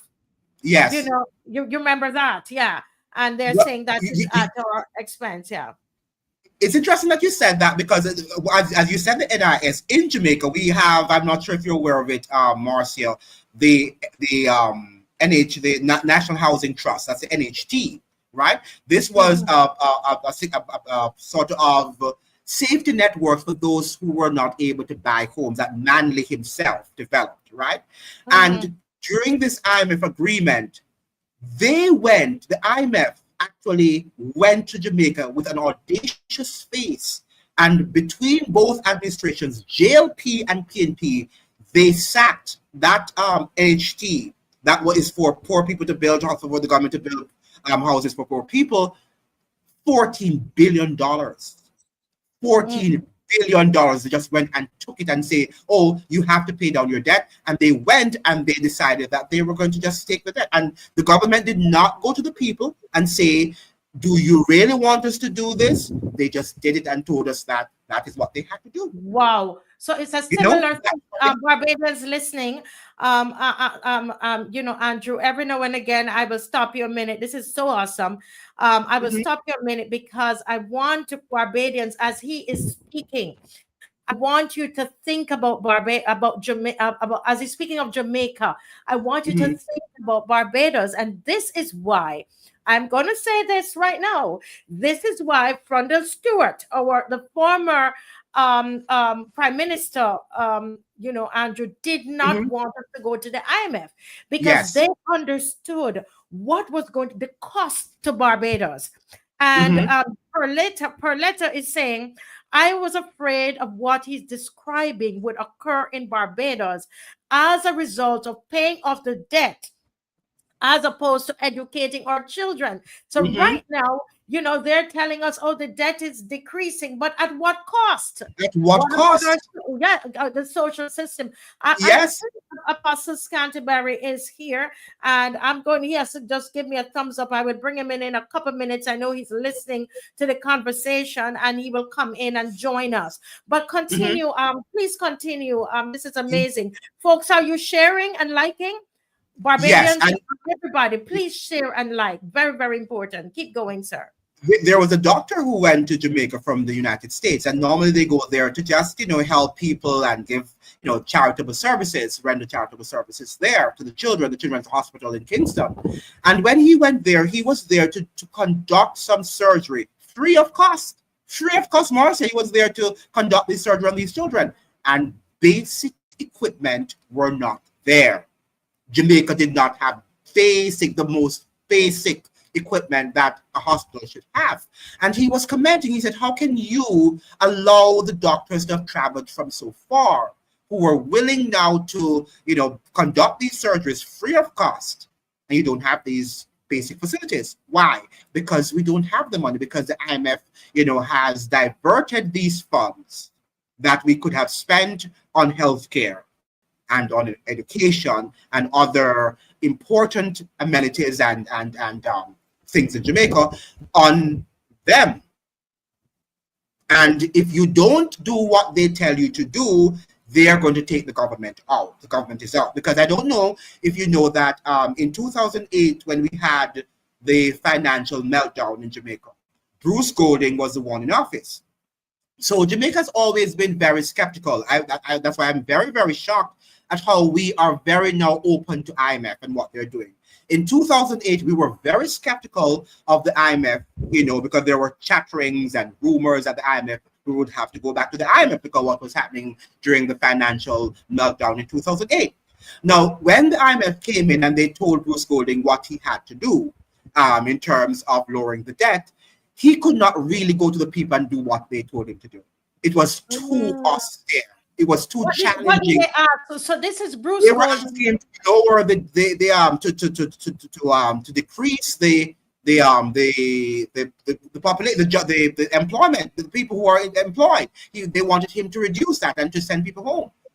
And he told them he couldn't do that because the public sector, they said that in order to reduce the debt, he should get rid of a lot of the public sector workers. Right? So lots of teachers, lots of nurses, lots of other people who work in the public sector would have been fired. He could not have done that because he realized that the people would have revolted. So he was dilly-dallying with them. You know what they did? They went away and said, okay, you don't want to do that. And then afterwards, we got a distraction with Dodos, the Christopher Dodos situation. And we found now that Dodos became a challenge to Bruce Golding-led administration, in which Hillary Clinton actually went down there and told him that he had to go. He had to demit office, right? And so he left, and then the IMF came and we were there, and they were just saying, oh, we don't care, because Jamaica did not want to, they aborted their IMF agreement. So what happens if Mia Mottley, for example, decides that she's not going to follow the strictures of the IMF, the austerity of the IMF? They are going to create distractions for her and might even remove her from office, create situations in which she is removed from office so that another person can come in and do what they want to do. Well, they did in Chile. We know that they did in Chile with the Salvador Allende. And that is the general thing that they do. They will create situations, pretexts that might create your country in war, and then the citizens are going to rise up and say, we don't like Mia Mottley, we don't like Andrew Holness, and then they have to go. The same thing that happened to Bruce Golding. Yeah. Well, so that's, if I may just make this point, and then we're going to ask Apostle Scantlebury to come in.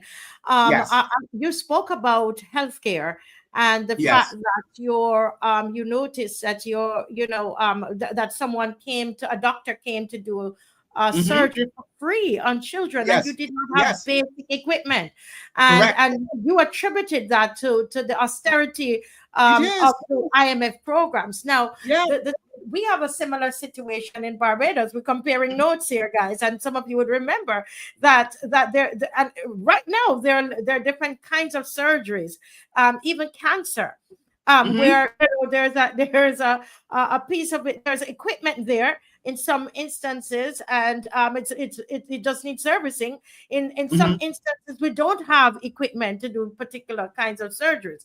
So it is a very similar thing. I'm telling you, our healthcare system in Barbados, I can see it, Andrew.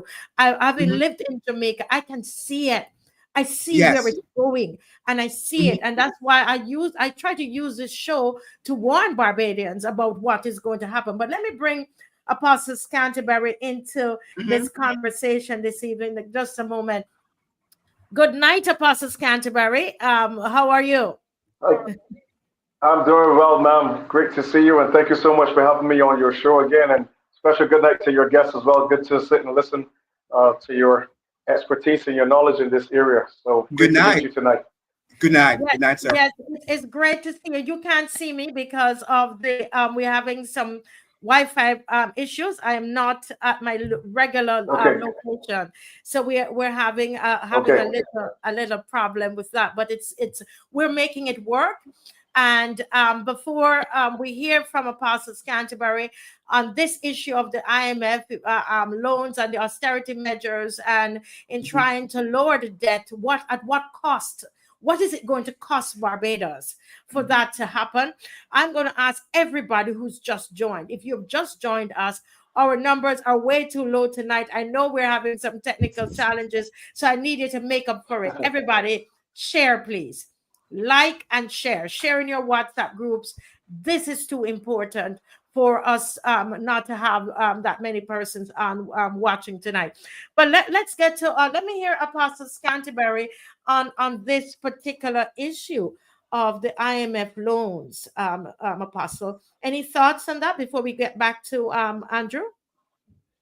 Okay. Well, let me just say this in terms of what I have been um, looking at in relation to not just the Caribbean, but also around the world. One of the things that I came across in terms of information is that a lot of times these IMF loans are actually, the IMF really is actually a conduit for loans that are or monies that are given to them from countries, and this is how they're able to give so much money. And many times, a lot of the IMF loans are actually backed by China. They're actually backed by um, larger countries that are seeking to get into the Caribbean, because I don't think that we understand that right now both the IMF, the World Bank, and larger developed countries like China, they understand that debt is the new economic power. Okay, unfortunately, our leadership here in the Caribbean does not understand that. We have leadership that's more self-centered versus national development or widespread prosperity. So it's easier for uh, larger countries like China and the IMF to capture smaller developing nations like the Caribbean, because our leadership is on a lower threshold. They're on a lower level of consciousness to the leadership, for example, China. Okay, so a lot of the times, what I've realized from my own personal studying on this and why they can have access to so many loans and access to loans so easily, and you're constantly seeing 450 million here, another 75 million here, another 150 million here, another 1 point whatever, and you're constantly seeing these loans coming in, and they're coming in, but to what avail? You just heard um, our friend said that in Jamaica, you had a doctor came there to perform surgery free, and they don't have the basic technology. How is that possible with so many loans being borrowed there in Jamaica? If you Mhm. go back to COVID in Barbados, $1.8 billion from my recollection, $1.8 billion um, was given to Barbados during COVID alone. Okay, and today they're still borrowing. You're asking the question, where's the money going? Because we're not seeing any infrastructural development. Um, we're not seeing our roads being fixed. We're not seeing better medical facilities being constructed. We're not seeing the QEH having all of the state of our equipment that they need. So you got to ask yourself exactly what's going on. And then you look at these outrageous interest rates that they're being given. And when you realize what is happening is that they know paying these loans back is not on them, it's on the taxpayers. Mhm. Okay, so it becomes a game that they're running on their own people, because at the end of 5 years they're going to probably be removed from office, but I guarantee you that loan and paying that debt back will still be there no matter what other government takes power, and that money has to be paid, and it has to be paid by the taxpayers. So when you're looking at all of these situations, I've come to realize from my own studying that this is a game that they're playing in Caribbean countries, and Mm-hmm. unfortunately, we have too many leaders in the Caribbean that are still playing games with these for at the expense of not allowing their people to advance and not allowing their countries to go any further. And they're still maintaining this level of, Barbados, Jamaica, Trinidad, Grenada, Guyana, all of these countries, third world. That's the term, third world. Smaller developing island states. All of this nonsense that they're consistently keeping our nations, and we're not developing our industry. We're not developing the technologies that we need to advance our nation, to move our nation. Yes. So it's constantly this Right. large sums of money that keeps coming in all the time, and we're asking, where is the money? What's the need for this? Before you know it, you'll see 30 buses coming to Barbados, and right on the buses, China aid.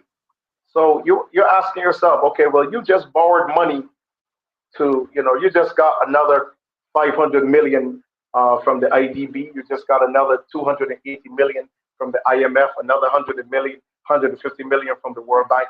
And yet the buses you couldn't purchase those buses free and clear. They had to be part of a China's package to you. So you start thinking, you start realizing, no, something is wrong here. As Yes. they The say, the question, math isn't mathing. right. The question we need to ask, Apostle, who is receiving this money?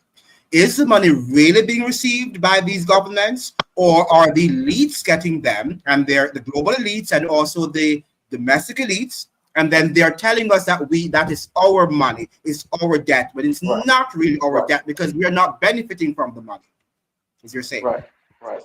Yeah. Well, the No, other part that yeah, sorry. you Go mentioned ahead. a point in terms of the leaders, and that is a very critical point you raised.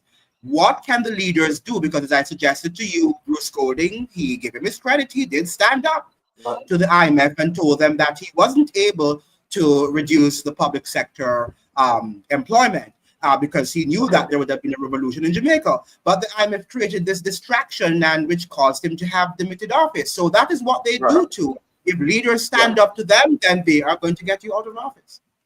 exactly. Well, I think what is important also is because the information is not, um, it's not dissected, it's not properly released Mm-hmm. um, into Good the point. community.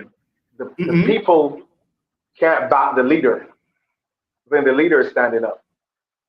That's it. See? So That's it. what has to happen is that when you have a leader that is standing up to these people, that the information is disseminated across the country so that you have the backing of the people. Mm-hmm. So I think what happened is that Bruce Golding didn't have the backing of Jamaica when he made that stand, and he didn't Yes. have the backing of Caribbean leaders when he took that stand. Because I Correct. remember That's a when I, yes. Yes. I remember when Hillary Clinton came down there. I remember that. Um, Yes. but the reality is that I also have to add this because, Mm-hmm. as I said, I like history. Mm-hmm. And one of the key things that I know about China Yes. is that China has always been a conquering nation, the Mm-hmm. Mongols. Mm-hmm. Okay, they will conquer their own people to take over a province. Okay, and that's one of the reasons why the Great Wall of China was built. The Great Wall of China was built to protect one province from another Mm-hmm. because they have that conquering mindset, and they have not lost it. Yes. They still have it today, but they're Mm-hmm. not using swords and horses, and uh, you know they're using economics. They're using Yes. money Yes. to control, and um, they're still carrying out their agenda, and Mm-hmm. the agenda that they have is world domination, Yes. and it's so clear, in terms of what they're doing, and unfortunately, as I said, we do not have the leadership in the Caribbean that understands what China is attempting to do. A lot of what Yes. China is doing in our nations, they're masking aid. They're Mm-hmm. masking aid as a part of their world domination plan. I agree And with you.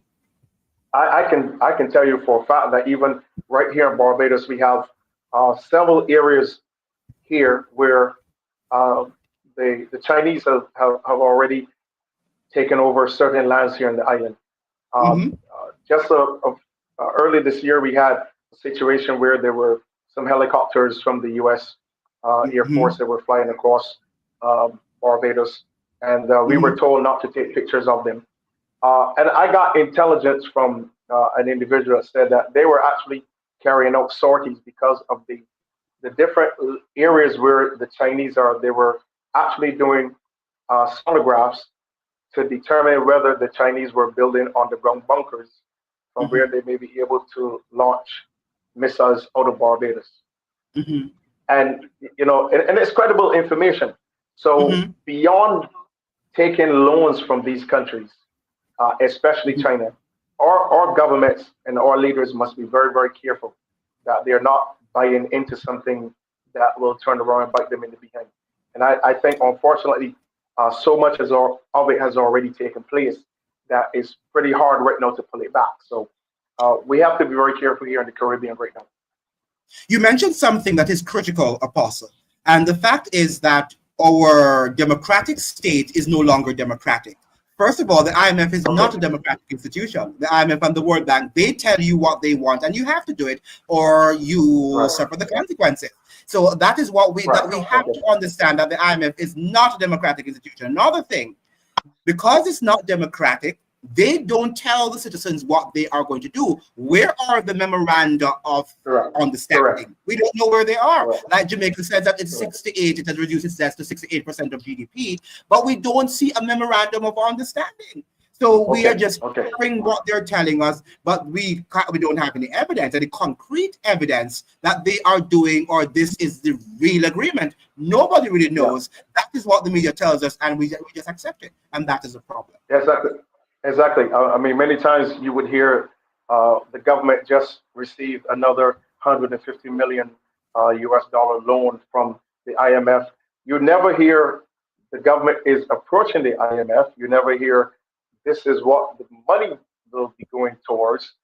You just hear that they got this money. Okay, Yes. and and to me, if Barbados just became a republic, and from the definition of a republic is that the power is given to the people, and to individuals Without that a they elect. constitution. So where's the power of Without the a people? constitution. Yeah. Well, Yeah. without a constitution. So I really So don't know there's how no we power got to the here, but people. Without a constitution, eh, there's no power. In fact, I was saying on my program that Mia Mottley is ruling by decree. Because if you have right, no constitution, then she is ruling by a decree. The people should have right, risen up and said, we cannot be governed without a constitution. Even the United States, exactly, it cannot be governed without a constitution. It has to have that's a correct, constitution if it's going to be a republic.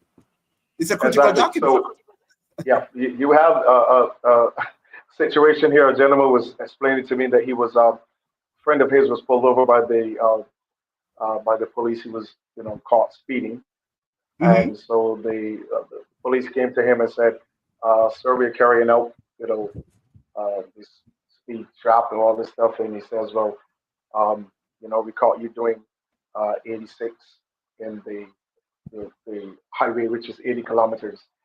And he said he allowed him to speak, and then finally he said to the police officer, he says, "Sir, under which constitution are you reporting me?" That's it. That's what That's he it. said. He told him, he said, Yeah. "Under which constitution are you reporting me?" Mm-hmm. He said, "We just Yes. became a republic. We just finished off with England's constitution, and we do not yet have a present constitution." And he Brilliant said, "Do you not response. know that you can only be a law enforcement officer under the constitution?" Mm-hmm. And And where is the constitution? You know? exactly. So he said, his friend told him, "Sir, please step away from my vehicle." Yes. Say, Yes. and it goes to show you, if you don't know, you don't know. You don't know. And the Mm-hmm. danger that Barbados is, the very dangerous place that we are in right now is to be masquerading that we are a republic without a constitution. Who does Absolutely. that? Who takes That the is what country Jamaica is trying to do also, into and I the think state of a republic? that is what Jamaica is trying to do also, but I think that it's more complicated there for them to do that. I don't see how they are going to do that. But I think the pandemic, Mia Mottley was very skillful, and she used the pandemic as a way of pushing it through. Maybe if Jamaica had done that, maybe they would have gotten through to. But right now, unless there's a pandemic or some emergency, it's going to be very difficult for them to impose that republic. The people want it. I think most people want the country to be transformed into a republic, but they don't want the fact that there won't be any constitution and all the things that come with the republic. I don't think that they understand that society is changing, and if you are now planning, and especially Barbados is increasing in terms of its crime, and we have a different cross section of our population right now. It's difficult to draft a constitution when your society is in a state of change. And these are some of the things that they should have looked at before they decided to take the country into republic. The other element is that we have very learned individuals here in Barbados that should have seen this coming.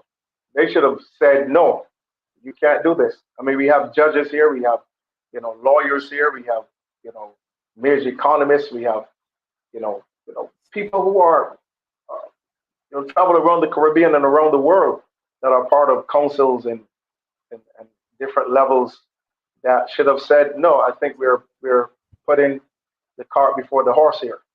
And but I think you have answered your question. Yeah, I think you've answered your question, though, Apostle. The fact that the economics, Barbados does not control the economics of the country, the economic destiny of the country, because of the debt, this debt trap that the IMF and the World Bank have imposed upon countries like Jamaica and Barbados. No matter how educated you are, we are bought out and we're sold. And that is what has happened. So people understand that no matter how much they talk, that they will not be heard. They will not be listened to because they have bought out the media, they've bought out our academic institutions, they've bought out our legal infrastructure. Everything is really bought out. Yeah, pretty much. And I think unlike China, who've done, I don't remember which president, I think it was Barack Obama, who was stating that he was talking about the amount of structural engineers that China produces on a daily basis versus America. Yeah, and I think I think he said something like 30,000 structural engineers versus America's 3,000. Yes. Something like that. But it was a huge margin. The ratio was huge. And again, let's bring that home to the Caribbean. Why are we not producing the people we need here in our islands to do the very jobs that we're asking? Yeah. But we do produce them. We do produce them, Apostle, but they leave. Well, I'm not sure about Barbados, but in the case of Guyana, for example, that produce a lot of educated people, very brilliant people, Jamaica to a lesser extent, but we have produced some very good people too, but they don't stay there because they're not getting the opportunities. So we are the second. Jamaica, as I was telling Marcia, is the second country in terms of brain drain, the rate of brain drain, a high rate of brain drain there. So all our skilled workers and laborers and educated people, the intellectuals, are leaving every year because the IMF strictures, they're not going to stay there. But what I want to even segue into is the fact that we as Caribbean citizens can look at what is happening in the United States now and tell Americans that you are going through the same crisis with Trump. Because all of this austerity and all of this to take away their social security, their safety, their social safety networks, all of that now, he is destroying. It shows us that they are now going through their IMF ordeal, that they never understood us when we were telling them that this is what we went through. And that's why we had to leave our countries. But where are Americans going to go? They have nowhere to run. And that's the problem that we're facing. Yeah. Yeah, yeah. I think we faced a lot of that. I remember Barbados at one point in time. We used to boast about our literacy rate. 97, 90%, 98% literacy. And I Hmm. remember years ago I was in Tortola, Hmm. and my first trip there, and the gentleman who was the superintendent of prisons there in Tortola was a Barbadian. And Hmm. so when he heard that there was a group from Barbados there, um, he came to see us. So we had lunch with him, and asked him, listen, how did you get to be the superintendent of prisons here in Tortola and not home in Barbados? And he made a very powerful statement. He said Barbados is at the level where we export people. Yes. Yes, yes, yes. And we just want to say here that the lowering Yeah, of our debt, as they're suggesting to us, the IMF and the World Bank, does not really mean that right. our debt is lowered. That's what they tell us. But Yeah, if you notice that it's a circle that you go into the it's a IMF circle. and for It's a years circle. you say you're finished. And for example, in 1995, Jamaica's at the top to the IMF. They goodbye, and then all of a sudden we were back in the IMF in the throes of the IMF in 2008, right? And then it's like a never-ending circle. They're telling us that Correct. we've lowered our debt, and then it comes back again. What I say, Apostle, is that the elites, the Barbadian elites, the Jamaican elites, and the global elites, Right. they are the ones who rack up the debt, and then they Right. tell us, the citizens, that we are the ones who have to pay down their debt, and this Yeah. is the trick. This is the Yeah. deception. Many of us buy into it because we say, yes, if we borrow the debt and we are indebted, we have to pay our debt. But whose debt is it? It's not Exactly. ours. Exactly. That's, Well, you know, yeah. you go back to 2004, 2005 when we had the worldwide economic crisis, and you saw plainly that the reality is that the elites were playing poker with people. Hmm. You know, you saw really that the ones who created the problem isn't the average person who's working up there 9 to 5. It's actually the people who are at the helm of what's going on. And they had showed that there was one gentleman who his bonus that year was 475 million. That was his bonus. That's not his salary. That was his Hmm. bonus. Yeah. And so you have a lot of these individuals. And then I think that was during President Obama's term. And then he had to do the bailout. I think with the Detroit automakers, he had to do the 700 billion dollar bailout for those industries to keep them going. But Yes. again, where's the money? Where's the money going? It's not coming down to the average man. It's staying somewhere on a Yes, but level also, where Apostle, we have to also we have to emphasize this point that the organizations, the corporations that Obama bailed out were the same ones who created the problem. They were the exactly, ones who were exactly. That's what I responsible was for saying. creating the financial meltdown, the financial Right. collapse that we saw in 2008. So you're going to incentivize them by bailing them out for having Bailing committed them that. out, right? Yes. Yes. So, Exactly. And yeah, yeah. Well, folks, I mean, this is going amazing. I mean, I'm telling you, I am listening, as everybody knows, having technical difficulty, but I am listening. yeah, Quite interesting. And I want to move the conversation along, gentlemen, and I want us to look Mhm, at the impact of China. We're talking about mhm, debt, and some of our debt right, is, it's through aid that we receive, mhm, right. well, loans that we've received from China. And there's a mhm. lot of aid Hmm. as well. We're seeing our buses in Barbados, with the big Chinese writing Correct. on the front of it, saying that Mhm. this is an aid What a from mess. China. And so I want to go to I want to go to Andrew.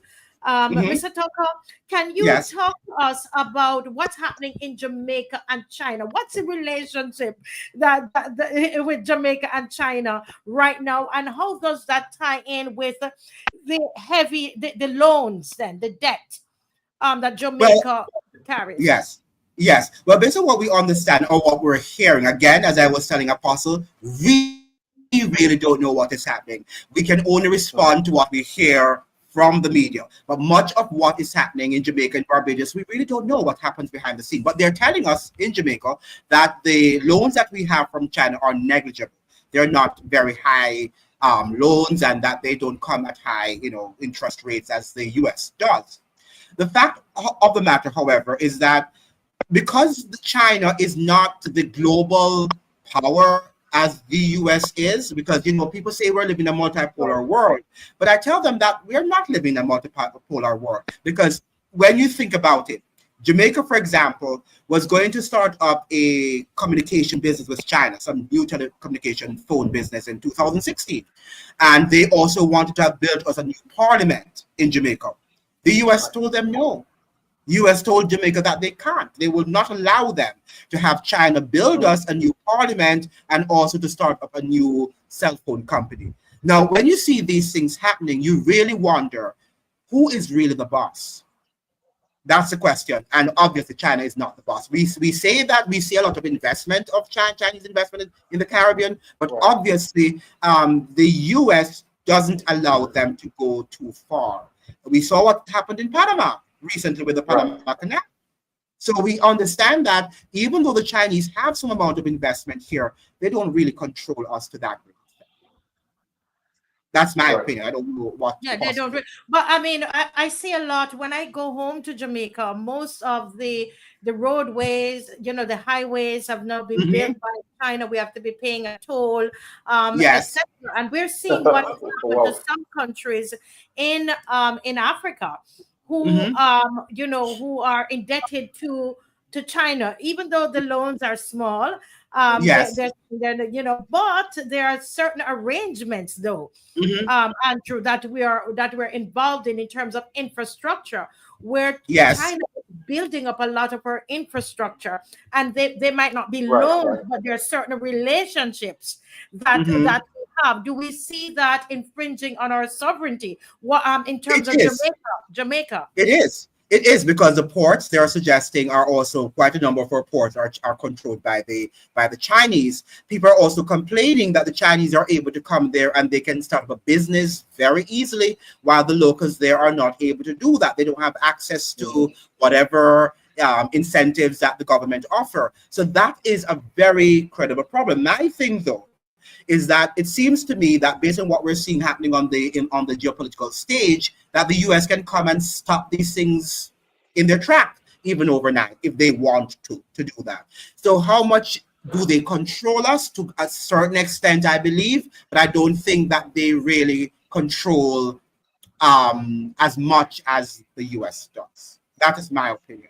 Your opinion on it. Let's hear Apostle. I know this is something that you wanted to speak on, Apostle, since last week, and so the floor is yours. What are your concerns about China and their relationship with Barbados? Well, let me as as an apostle, let me go into a biblical aspect of this first of all before I say anything else.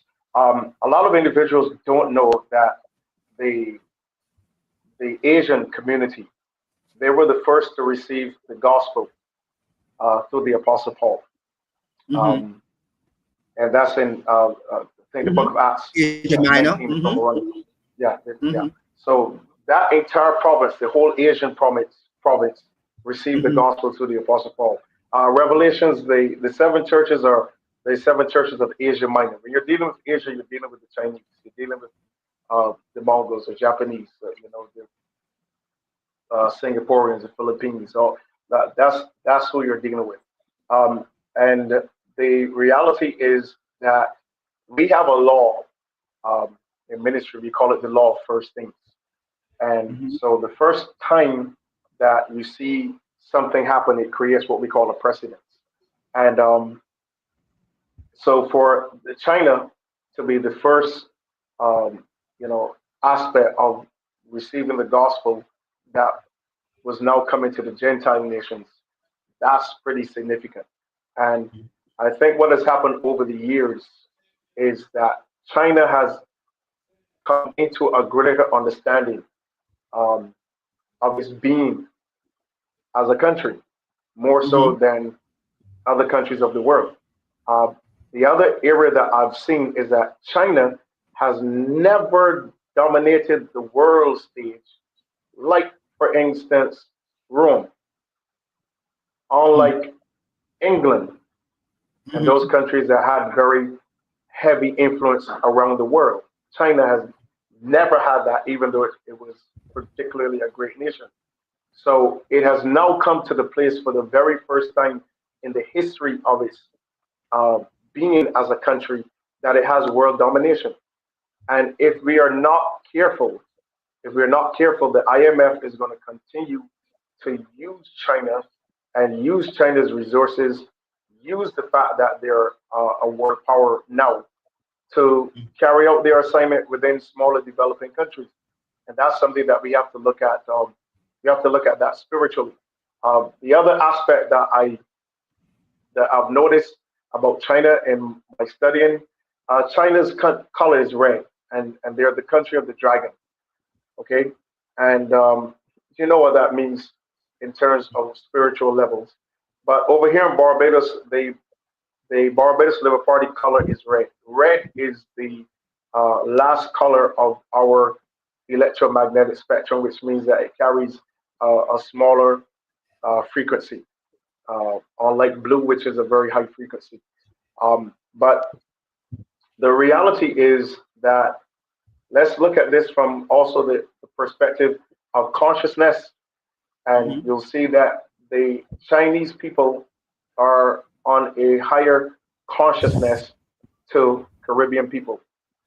Reason for that being part of the reason for that is not just their culture, it's not just their way of life, but their language. The language that the Chinese speak is one of the higher frequency languages in the earth realm.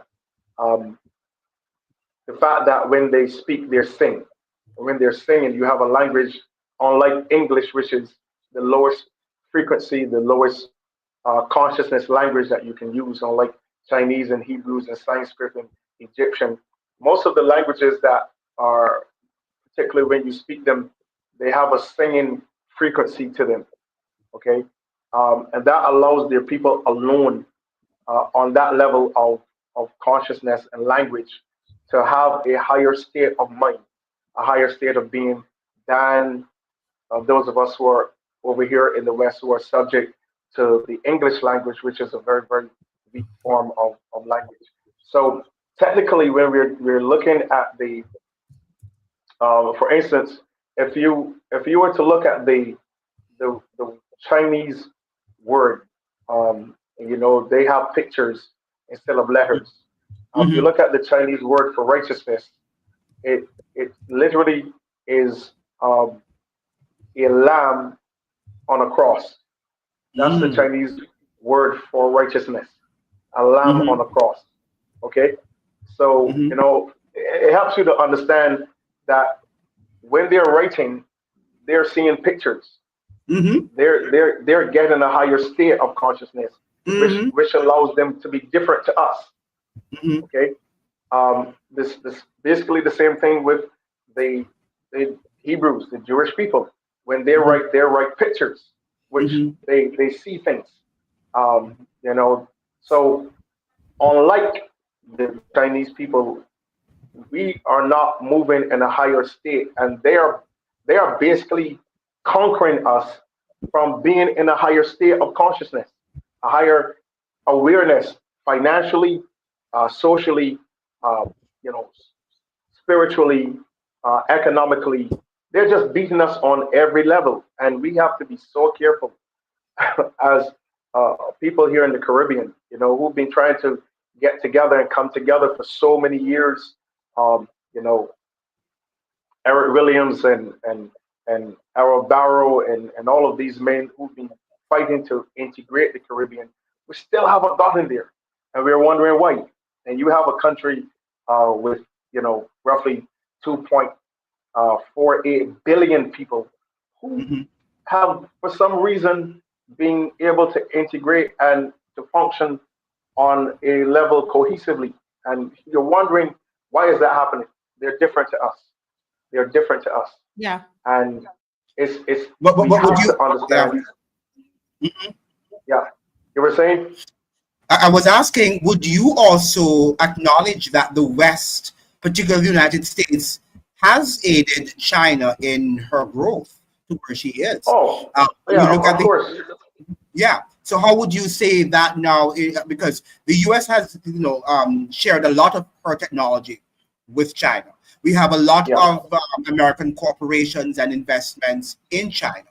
So how would you say that that China herself, is so superior, has allowed, has amassed all of this wealth and this domination? Don't you think that she was aided and abetted by the West, particularly the United Well, States? I would agree with that on a certain level, because Hmm. you are dealing with superpowers, and information is powerful. But when you have leadership that has consistently proven we have a vision for where we're going, Hmm. and even though we are experiencing all of this assistance, it is Yes. to further our goal, not to further the goals of those that are coming into our country to build infrastructure. Hmm. This has to go along with the greater plan. And I Hmm. think what America got caught in, it got caught thinking that it was helping China, when China had a bigger plan. Okay, Hmm. they had a bigger vision. Hmm. And unfortunately, if we were to ask the question, what has our successive leadership within the Caribbean, whether current ruling party or opposition, what is the vision that they've painted or given to the people in the last 20 years? Okay. So again, where there's no vision, the people perish. And what Correct. we need is our leaders to Hmm. tell us what the vision is. Tell Hmm. us where you're taking the country. Where are we Hmm. going? What is going to be the outcome in the next 3, 4 years? Don't give me some vision for 2035. Okay, you might not be here in 2035. You can't. Correct. Give me a vision for next year. Hmm. Give me a vision for the 5 years that you And just a got. workable Don't. one, and a workable one Yeah. also, not just a vision. Because they give us vision sometimes, but it's not. It's just not viable. Not, It's not not working. workable. But No. if I can jump in here, gentlemen, quite interesting, Apostle, something that you're going to let me go and do some research on China. But I want to talk about a little bit about China and Barbados, and how far back the type of relationship that we have with China, and how far back this has gone in terms of a little education.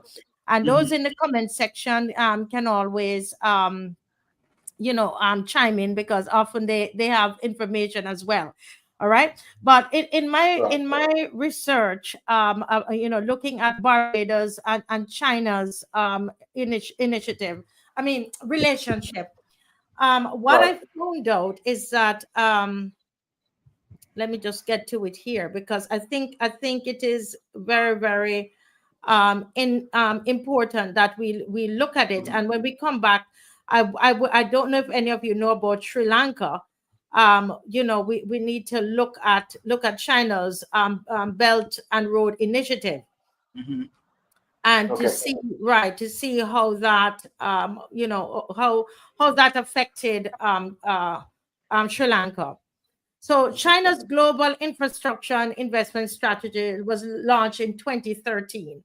I'm not sure if Andrew had mentioned that, but it's designed to expand trade routes and China's Hmm. influence, right, by funding major projects. So they focus a lot on ports and roads and power plants, right? And they do this across Asia, Africa. We know a lot about what they do in Africa, Latin America, and of course the Caribbean.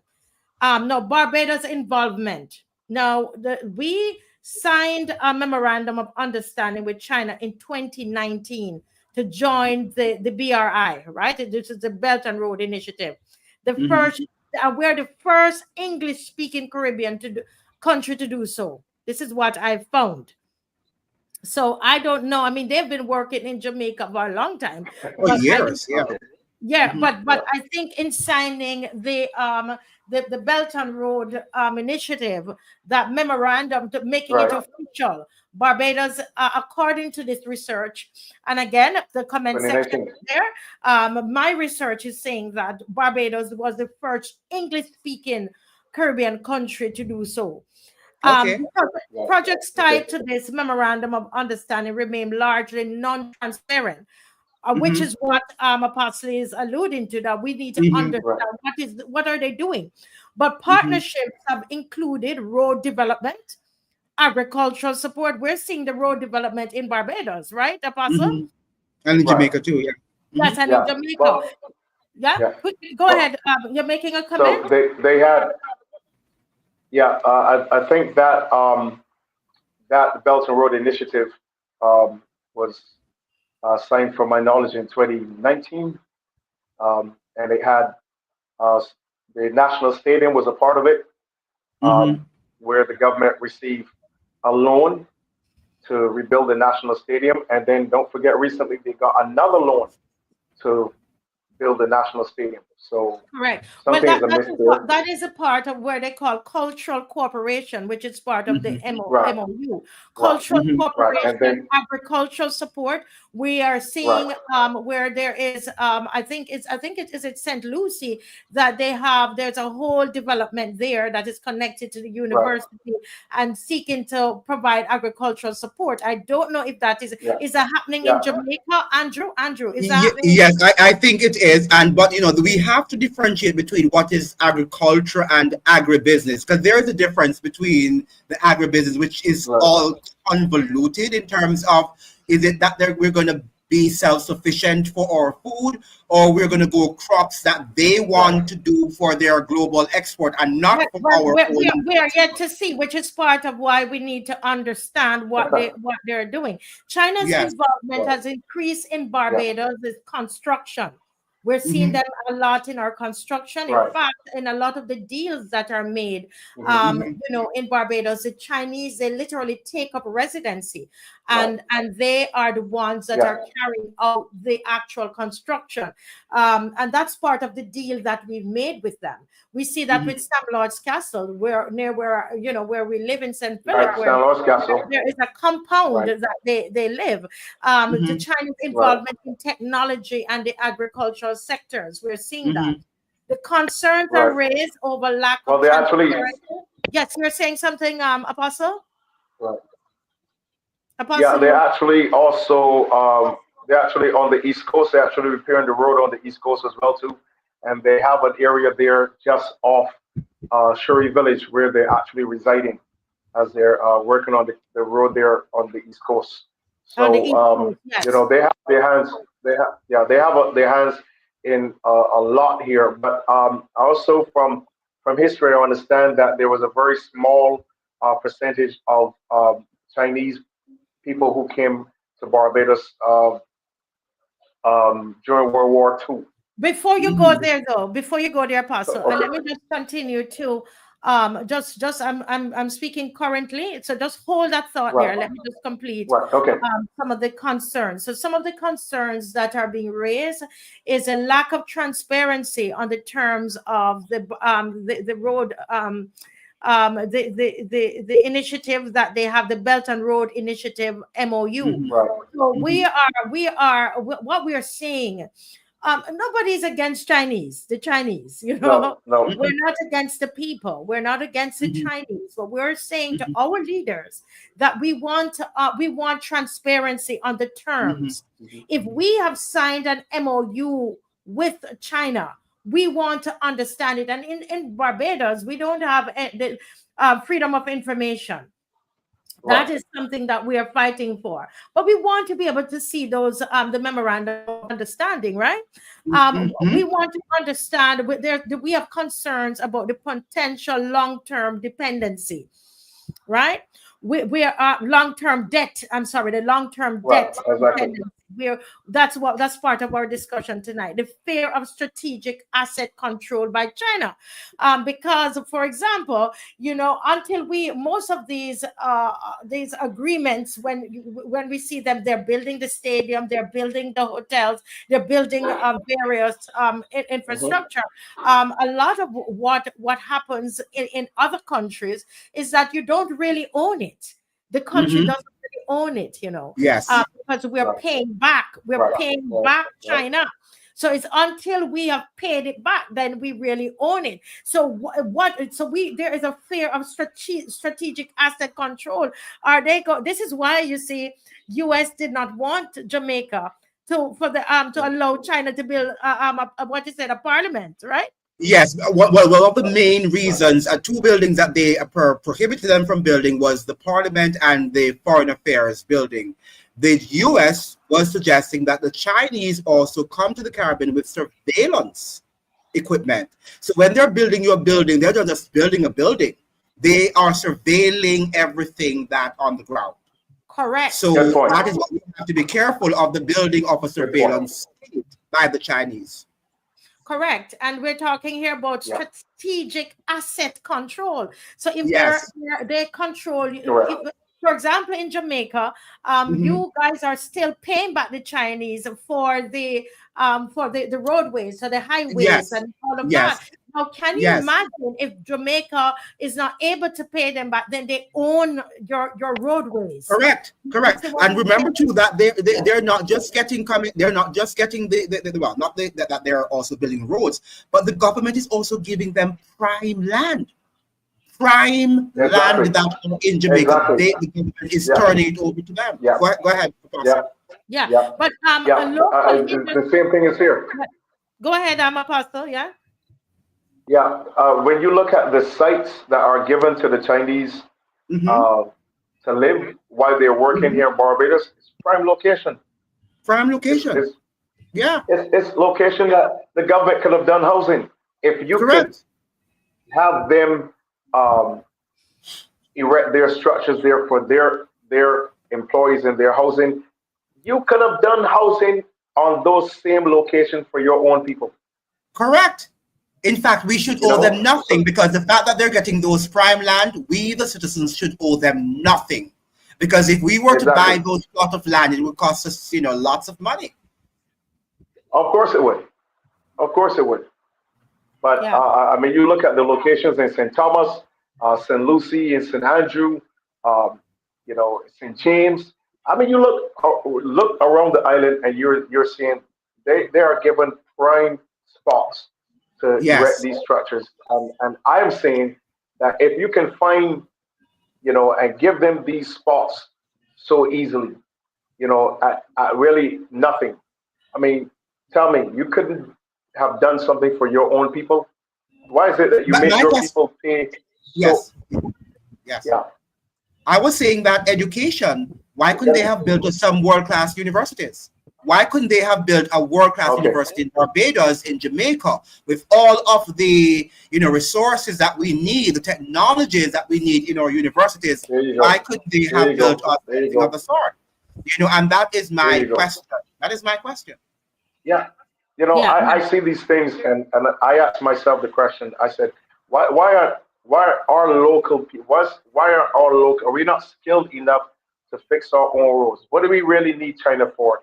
Infrastructure and healthcare, the areas where we really need the resources, the assistance to help us take care of our people. We have so many construction companies in Barbados that could have been given the task of, fixing the East Coast, or whatever road, Scotland District, wherever. There's a caveat. There's a caveat to that, though, Apostle. And I just wanted to say this: that I don't know about what happens in Barbados, but I do know in Jamaica, our citizens, our contractors are corrupt and they're not efficient. So when you give them contract to build a certain road, they take years to get something done. The Chinese are more efficient and they get things done within the time. Get the job done. But, So we have to look at Exactly. that. before Yeah. you guys go on, Yeah. let's take somebody saying we need to focus a little on the comments, and then I want to talk a little Okay. about move the conversation to Sri Lanka.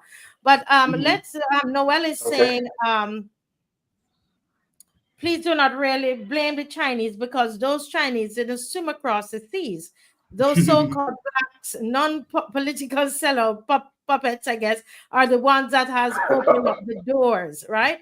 Mhm. Mhm. Tanisha Okay. says, I have a question. Are the Chinese people in St. Lucie, if they have a problem with the brown water also? That's a very good question, because in St. Lucie we have the drinking water is horrible, it's brown, but then Right. they're also living in St. Lucie. It's a very good question. Are they actually using the water there? Okay. Lemuel I'll says, bet right, you. repeat. I'll bet you that. I'll bet you that they have tanks, and I'll bet you that they have all the filters and everything they need to make sure that they get proper drinking water. I'll Yes. bet you that. Yes, and I'm reading the comments, because usually at this time we open the phone lines. I need you all to pray about my whole technicals, okay, guys? We really need I'm Yes, not up ma'am. again my phone lines, and so that's why we don't have the call-in segment. I love that segment. So I'm reading the Mhm. comments because we don't have that, okay? Hopefully we can get it done by tomorrow, by Sunday or by Monday. Lemuel Tell is saying, why did all the major manufacturers in the US go to China, Good including the question. car makers and the chip manufacturers? That's a good question. Mhm. Mhm. Um, Very good. Kathy Ann Clark says, I was under the impression that Dominica was signed on to this initiative even before Barbados. Well, this is what when I did the research, it's saying that Barbados was the first to sign on the official MOU. I know a lot of the Caribbean islands had been working with China, even in a stronger way than Barbados, but based on so you can show me something otherwise, Kathy Ann, message me. Maybe Marcia, it was not official. Maybe because I'm sure that Jamaica had that Belt and Road Initiative also, but maybe Mhm. it was not official. Maybe there was not any memorandum of understanding, but Barbados was the first country to have signed into an official memorandum, to have had an official memorandum of understanding with the Chinese Belt Road Initiative. Maybe that's what the difference is. I Probably, think yeah. so. Yeah. Justin is saying the Chinese are noted for gifting and kickbacks. Who's Yeah. getting these? Who is getting the gifting and the kickbacks? The Uh, politicians. mm, The politicians, yeah. Aren't the politicians Pretty getting the much. gift? Yeah, yeah. Pretty much. We're not getting yeah. it. Yeah, Ryan Rock said this government is just giving away our country like it's theirs to give away. This is madness. Is this Well, the same sentiment in Jamaica? Do you know? Yeah, absolutely, Andrew? absolutely. And more so, probably more so in Jamaica, we've been having that. Remember now that Barbados, what you are going through now, Jamaica has been going through that for years. Because as I right. always say on my program, Jamaica, Barbados, Trinidad, and some other countries, but Barbados and Trinidad in particular, you guys have lived at least some years of prosperity. All the years of independent Jamaica, we have not lived even 1 year of prosperity. Not even 1 year. And that is what Wow. is at the indictment on the Jamaican people, that they've not had not even 2 years of relaxation and Yes. enjoyment of their country for the most part. I'm not saying now that they had to be wealthy or they Wow. had to be wealthy, but just to be able to live decently. We Yeah. have never had that. So what you guys are going through are what Jamaicans have been going through for years, all their lives. Yeah. But and this is why one of the Wow. reasons I say to Interesting. Barbadians that Are you there, Marcia? Hello? can you hear me? Can you hear me? Are you hearing me? Nobody's hearing me? I can hear you. You can hear me. Okay. I think there's something with Yes, Andrew. You ma'am. might have to go out and come back in. This is one of the reasons that I believe I'm here to send out a warning to Barbados. And I keep saying that when it comes on to the economy, when it comes on to crime, I keep saying I'm seeing where Jamaica started at. I'm seeing it. I'm Mhm. seeing. We're living in a transition, Barbados. This is why what I'm here trying to say to you, what Andrew has just said to you. Lemuel Toll said they want to exploit cheap labor and maximize profits. So they come to the Caribbean, and what we think we're getting in exchange is infrastructure. But we owe them. So we are in these big buildings and we feel, oh, this is awesome. The hotel at Sam Lords, it looks good. But do we really own it? So I agree Right. with that. Right. Let's see what Vihor is saying. VR says, I don't doubt that because China's gone to other countries, they had technology on all the streets. Ryan Rock Mhm. says, Chinese are putting up some high walls on these properties, and this is land that we will never get back. And as the panelist said, it is good land. It could be used for farming or Yeah. housing, right? These are some great comments that, yeah, um, Albert Taylor said the Chinese built the Ministry of Health building when it was Queen's College School, the Ministry of Health. Really, the Ministry of Health. The Ministry of Health, is that where Queen's College was? I thought Queen's College was at the Ministry of I think that's Education. where the Ministry of Education. Oh, they said the Yeah. Ministry of Education. Okay. Yeah, yeah, Education. yeah. That's correct. Yes.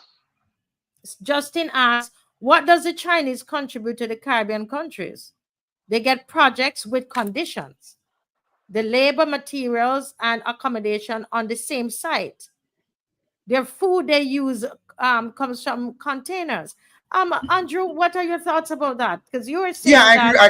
I agree 100% that they're not there to build us. They're there to build up their wealth. And remember too that their wealth does not stay in these countries. They expatriate them. They go back to the United States. And when their children arrive, for example, in Jamaica, you see them when they're young, but when they get to college level, they leave and they go abroad. They go to Yeah. to Canada, to the United States, and to other developed Yeah. countries. So they're not there to build up that country. Yeah. And Andrew, it's because they have they have vision for their children. Correct. You know, they already know. It's not like, what do you want to be when you grow up? It's like, Yeah. no, this is what you're going to be. Okay, we're sending you here to do this because this is a long-term goal. Mm-hmm. So it's not like, what do you want to be when you grow up? Do you want to be this? You want to be that? No, they're like, no, when you reach college, you're going to college, this is what you're going to be studying, and you're going to come back, you're going to take over the family business and blah, blah, blah. But over here, we don't have, again, as I was saying about their culture, it's different. It's different to us. It is And different. again, from my studying of China, they have something on us that is very, very, very powerful. They have a code of honor that we do not have in our family structure as Black people. They have a code of honor as far as children and parents are concerned, uh, businesses are concerned. You are expected to take over the family business, and those are things that uh, it's not only in history from studying it. If you watch a lot of movies that involve Chinese family, you will see that played out very, very powerfully. And we don't have that, and that's why I said they are consciously on a different level to those of us who live here in the West, and that's something that I think again, from national training to family training, all of these are things that we have lost, or we either not implemented on certain levels, but they're different to us. They're very different to us. Yeah. Let me guys, let me just talk a little about, because we try to give some education as well on the channel about Sri Lanka. And I Mhm. was educated by this, so I just take just a couple of minutes just to share this information with everybody. And we're comparing Sri Lanka with some of what is happening here in the Caribbean and in parts of Africa. Sri Lanka borrowed heavily from China to build the Hambantota port. Is a massive infrastructure project. When it couldn't repay the debt, Sri Lanka was forced to lease the port to China for 99 years in 2017, Right. under what many critics call a debt trap diplomacy model. Yes. Yes. So let's repeat that. I want us to hear this, guys. That with Sri Lanka, they borrowed heavily from China to build their port. This is a Hambantota port, and it's a massive infrastructure project. But when it couldn't repay the debt, Sri Lanka was forced to lease the port to China for 99 years in 2017, under what many critics call a debt trap diplomacy model. And that's the thing we need to be concerned about, Caribbean. Right. The port is now controlled by a Chinese owned company, and is strategically located on a major global shipping route. Remember, we talked about critical assets? Yes. Right. Yes. So now this is a critical location, strategic location on a major shipping, global shipping route. So that's where the port is. So they have now controlled it. So when they come in and they're offering aid to you for your transportation system, your roadways, buses, your agriculture, cultural, whether it is, well, in our case, they're building the stadium and all these different things. We must ask to what end, right? Yes. Yes. Look at this. Continue with continue, right? So that's it really for Sri Lanka, and some key parallels to watch for Barbados, and I guess by extension the rest of the region. We can't deny what is happening in, for example, in Panama, which I did allude to, is the fact that they were also investing in the Panama Canal and everything that goes on that route for transshipment for their own purpose, right? And the United States just overnight just said, we want it back. So, I mean, how much can the U.S. come and intervene in the Caribbean and tell Jamaica or Barbados that we want the ports that they have back? That's another question we need to ask ourselves. Hello? Yes. Can you hear me? Yeah. Very good point. Yeah. Well, just to complete this, some key parallels that we have to watch with Sri Lanka is a small island, high debt, limited leverage. Small island, high debt, limited leverage. Right? The same as Barbados. Okay? Increasing reliance on Chinese funded infrastructure with unclear repayment terms. Risk of national assets being exchanged or leased under financial pressure. Port, land, medical facilities. Very soon you're going to hear probably the Chinese going to be building the hospital. Growing foreign workforce presence. A growing foreign workforce presence, Caribbean. Marginalized local labor. Right? What are the exact terms of the MOU signed with China? What are the exact terms? Is Barbados or the rest of the Caribbean being locked into long-term obligations that may lead to asset transfers like in Sri Lanka? Why is there no public access to the details of this agreement? Are we witnessing a slow erosion of sovereignty under the banner of development and partnership? And these are some of the questions I want us to leave with the viewers this evening, gentlemen. Yes, but we have to take some introspective look to Marcia, and the fact is that as a people, we're too relaxed. And we don't take life as seriously as these people do. And we, for example, when we're working, we do not work as efficiently. We're not on time. We do not take matters seriously. And that is what we have to do. And we're corrupt. I don't know in Barbados, but in Jamaica, we are corrupt to the core that we will get a project to work on, we'll eat the money, and will not complete the job. Or if the job is done, it's poorly, it is done shabbily. So these are the things that we have to look at and stop. Well, we can blame the Chinese, but until we change our behavior, then we can't completely blame the work that they're doing. Exactly. It goes back to what I've been saying about not being on the same consciousness level as the Chinese. Correct. They have a plan. They have a goal, and it's unfortunate vision. that Absolutely. leaders in the Caribbean that don't have vision, they don't have goals. But money seems to just make their eyes open and their heads swell. And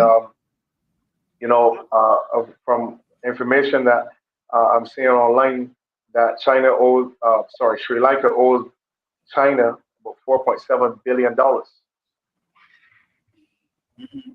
in terms of debt. 4.7 billion. Okay, and we don't know as a country, we do not know how much money we actually owe China.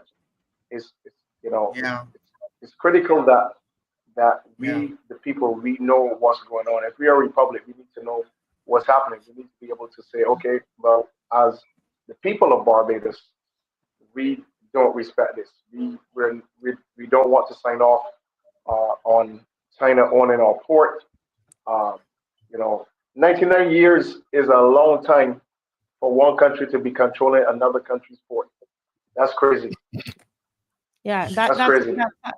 That's a long time. Another question, Marcia and Apostle, I would like to ask you, both of you, how much is the U.S. particularly working with China? And we saw that model during the pandemic. We are understanding that Dr. Fauci was involved with the Chinese government, well, the Chinese lab in Wuhan to have created this, whatever they created, right? And at the same time, the US was blaming China and China was blaming the US. How much of a game are they playing with us? And we know that the Chinese control, to a large extent, the WHO. And to some extent, they also invest in the WEF, in the World Economic Forum. So are they playing a mind game with us? And at the end of the day, are they just planning to impose the Chinese model of governance upon the West? I don't know. These are some of the questions we need to ask. The critical questions that you're asking, I think, again, it's a game that's being played on humanity. The fact that, and let me say this correctly, the fact that Mr. Fauci lied about the whole Wuhan issue. Correct. And he lied about it. He lied about it. So this was a game on humanity. Finding out the whole issue with the vaccines and now with the fact that they were never properly tested, and now we're finding out that the children that the vaccines were first tested on, many of them had adverse side reactions within hours of taking the vaccine. All of this is information that's now coming to the fore. And when you look at the fact that this lab in Wuhan, China, was being funded by the US.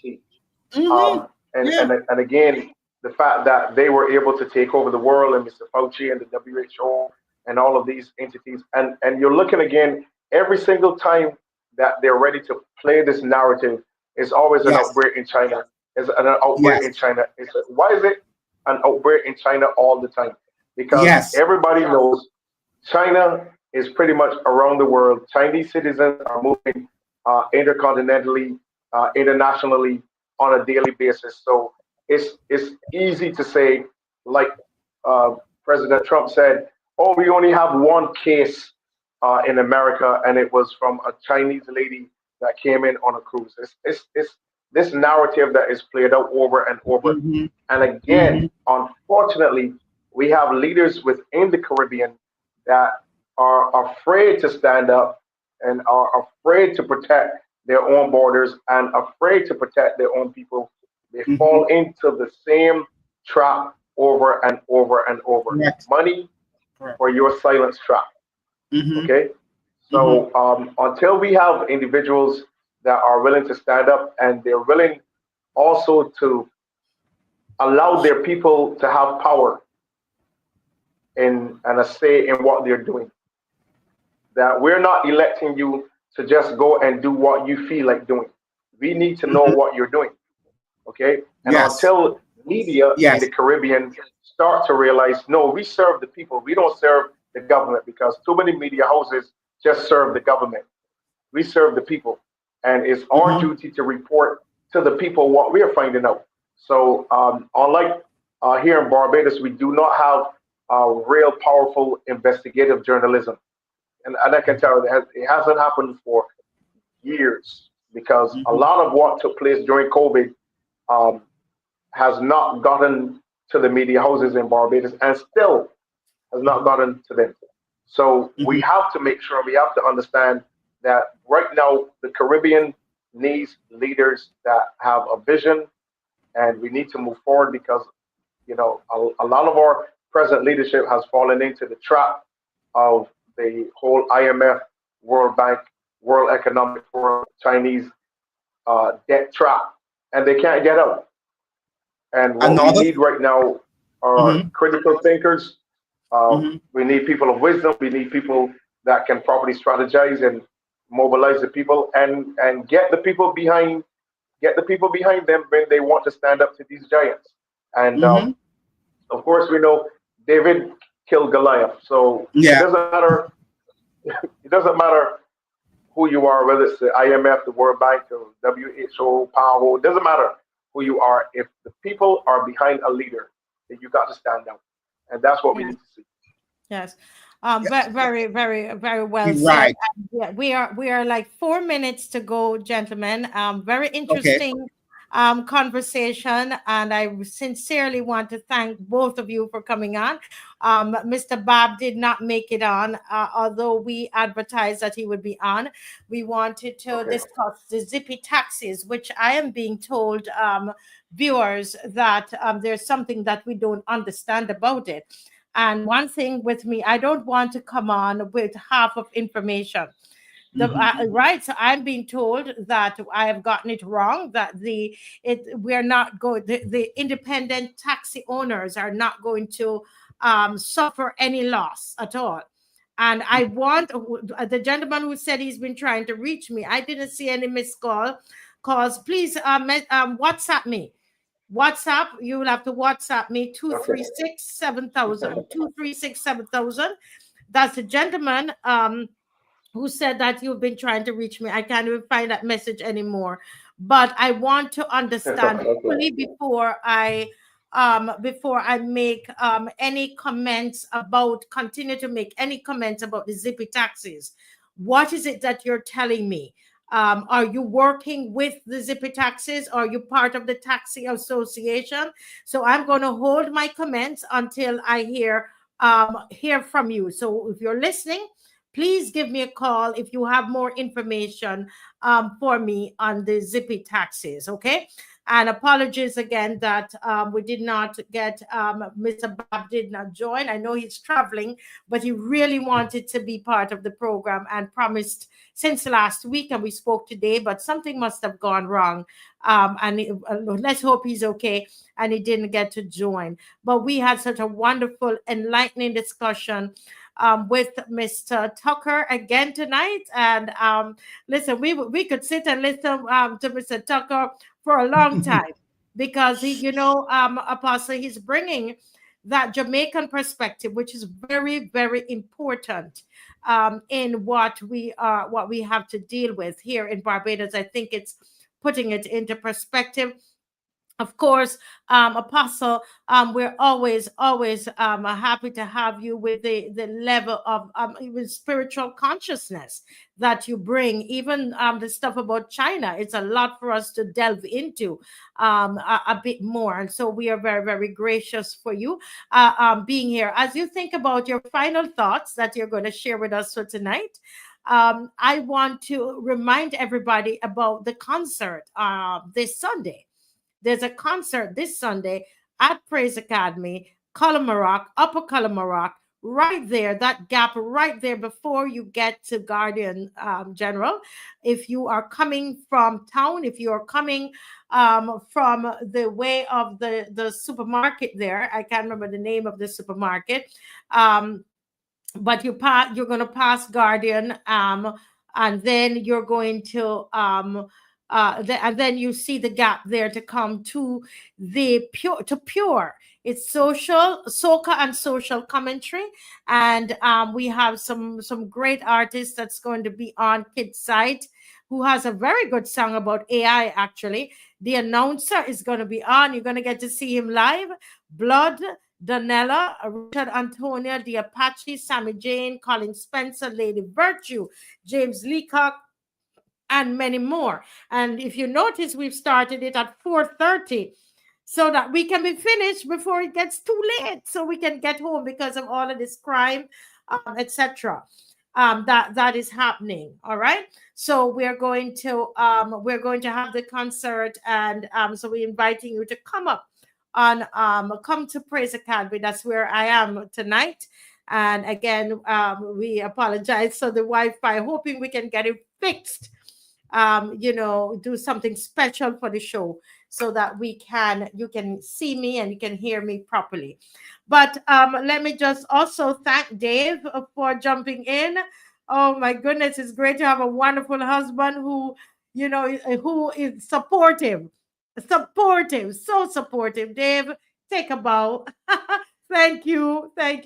Support me in all of my madness.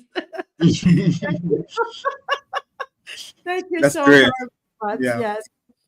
Well, let's hear from Apostle Scantlebury. Any final words in half a minute? What do you want to say to Barbados? Hold a second. Yeah. Go ahead. Okay. Start it over. You were We're muted. good? Go ahead. Okay. I think the time has come for us to really, as a people, begin the process of coming together and seeking to address nationally the issues that are facing us before the outside influences and influencers of our present leadership gets the better of us. The season is here to be in the knowing. People that have no knowledge, no intelligence on what's going on around them are always unprepared to fight, and everything is gonna catch you by surprise. And I think the time has come for us to be in the knowing to have the intelligence, so that we're the ones as the people creating the surprises for those who would like to take our country away from us and take our nation down paths that are not wholesome, not morally fitting, and not divine as far as our destinies are concerned. So I want to encourage Barbadians through shows like yours, Madam Weeks, to get informed, get involved, and be a part of the solution to our nation, and not be afraid, huddle in the corner, and hope that all of these things that are befalling us will go away. The time to unite and the time to be in the knowing is now. That's what I want to say tonight as we close. Thank you so much, sir. And over to our guest from over and away, Apostle Scantlebury. Let's Andrew, what are your thoughts here?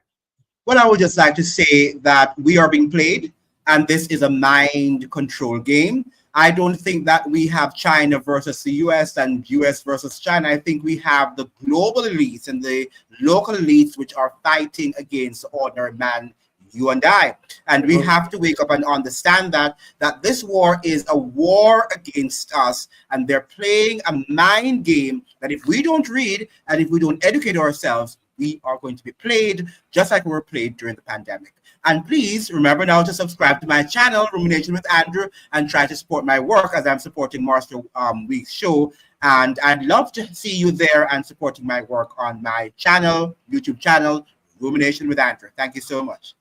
Wonderful, thanks for that. And we would have loved to put up the actual whenever you come again, let's have something that we can actually put up on the channel. Yes. That's Rumination with Andrew. With Andrew. Everybody go ahead. Yes, thank you, Dave, for putting that there.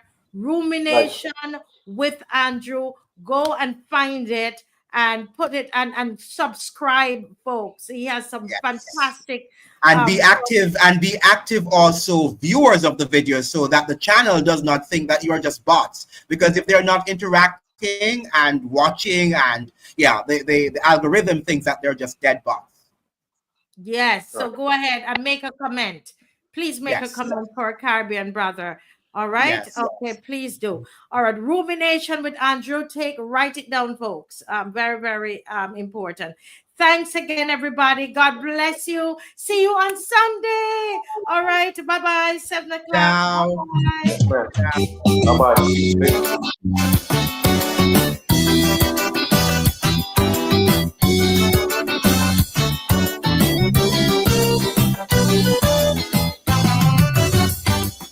All of heaven knows and the record shows how they just quick to forget. Through the ups and downs and the runarounds, like their memories get reset. But rather it's Alzheimer's or lack of fiber, like their recollection fatigue. And I cannot help but think to myself how they does remind me of me. Cause you forget the promises that they made you inside the manifesto. And you forget one into the IMF was supposed to help it to grow. And you forget removing the road tax fee should have made us all celebrate. And you forget the stickers we still waiting on to put on the license plate. Nobody best don't come for me, because they just forget plenty. Look, even I will forget easily. So all I wanna that allow me. I forget all about Nero, forget about the potholes, forget about the mess with Corey. We soon forget about mighty Gabby. I'm forgetting like everybody. I just forget.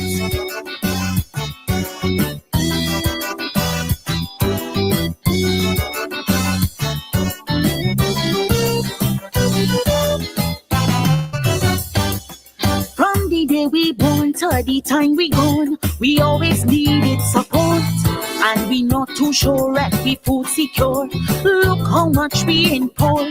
Oh, I wish that we could grow blueberries or plant walnuts in this country. Even coffee beans, cause foods like these that's improve short memories. Cause you forget the call that the PM got to tell the police stand down. And you forget the comments for the Hyatt pronounced by one commission. And you forget the scandal during COVID, the one about the vaccine. And you forget the anti-corruption bill, I guess that's still to be seen. Nobody should get vexed with me if I forget lyrics in commentary, because they just forget daily. Just like Marcia forget about Motley. I forget all about Whole Town, forget about water that brown, forget about the island Terry. Sherry, forget by the ministry. I forgetting like everybody. I just forget.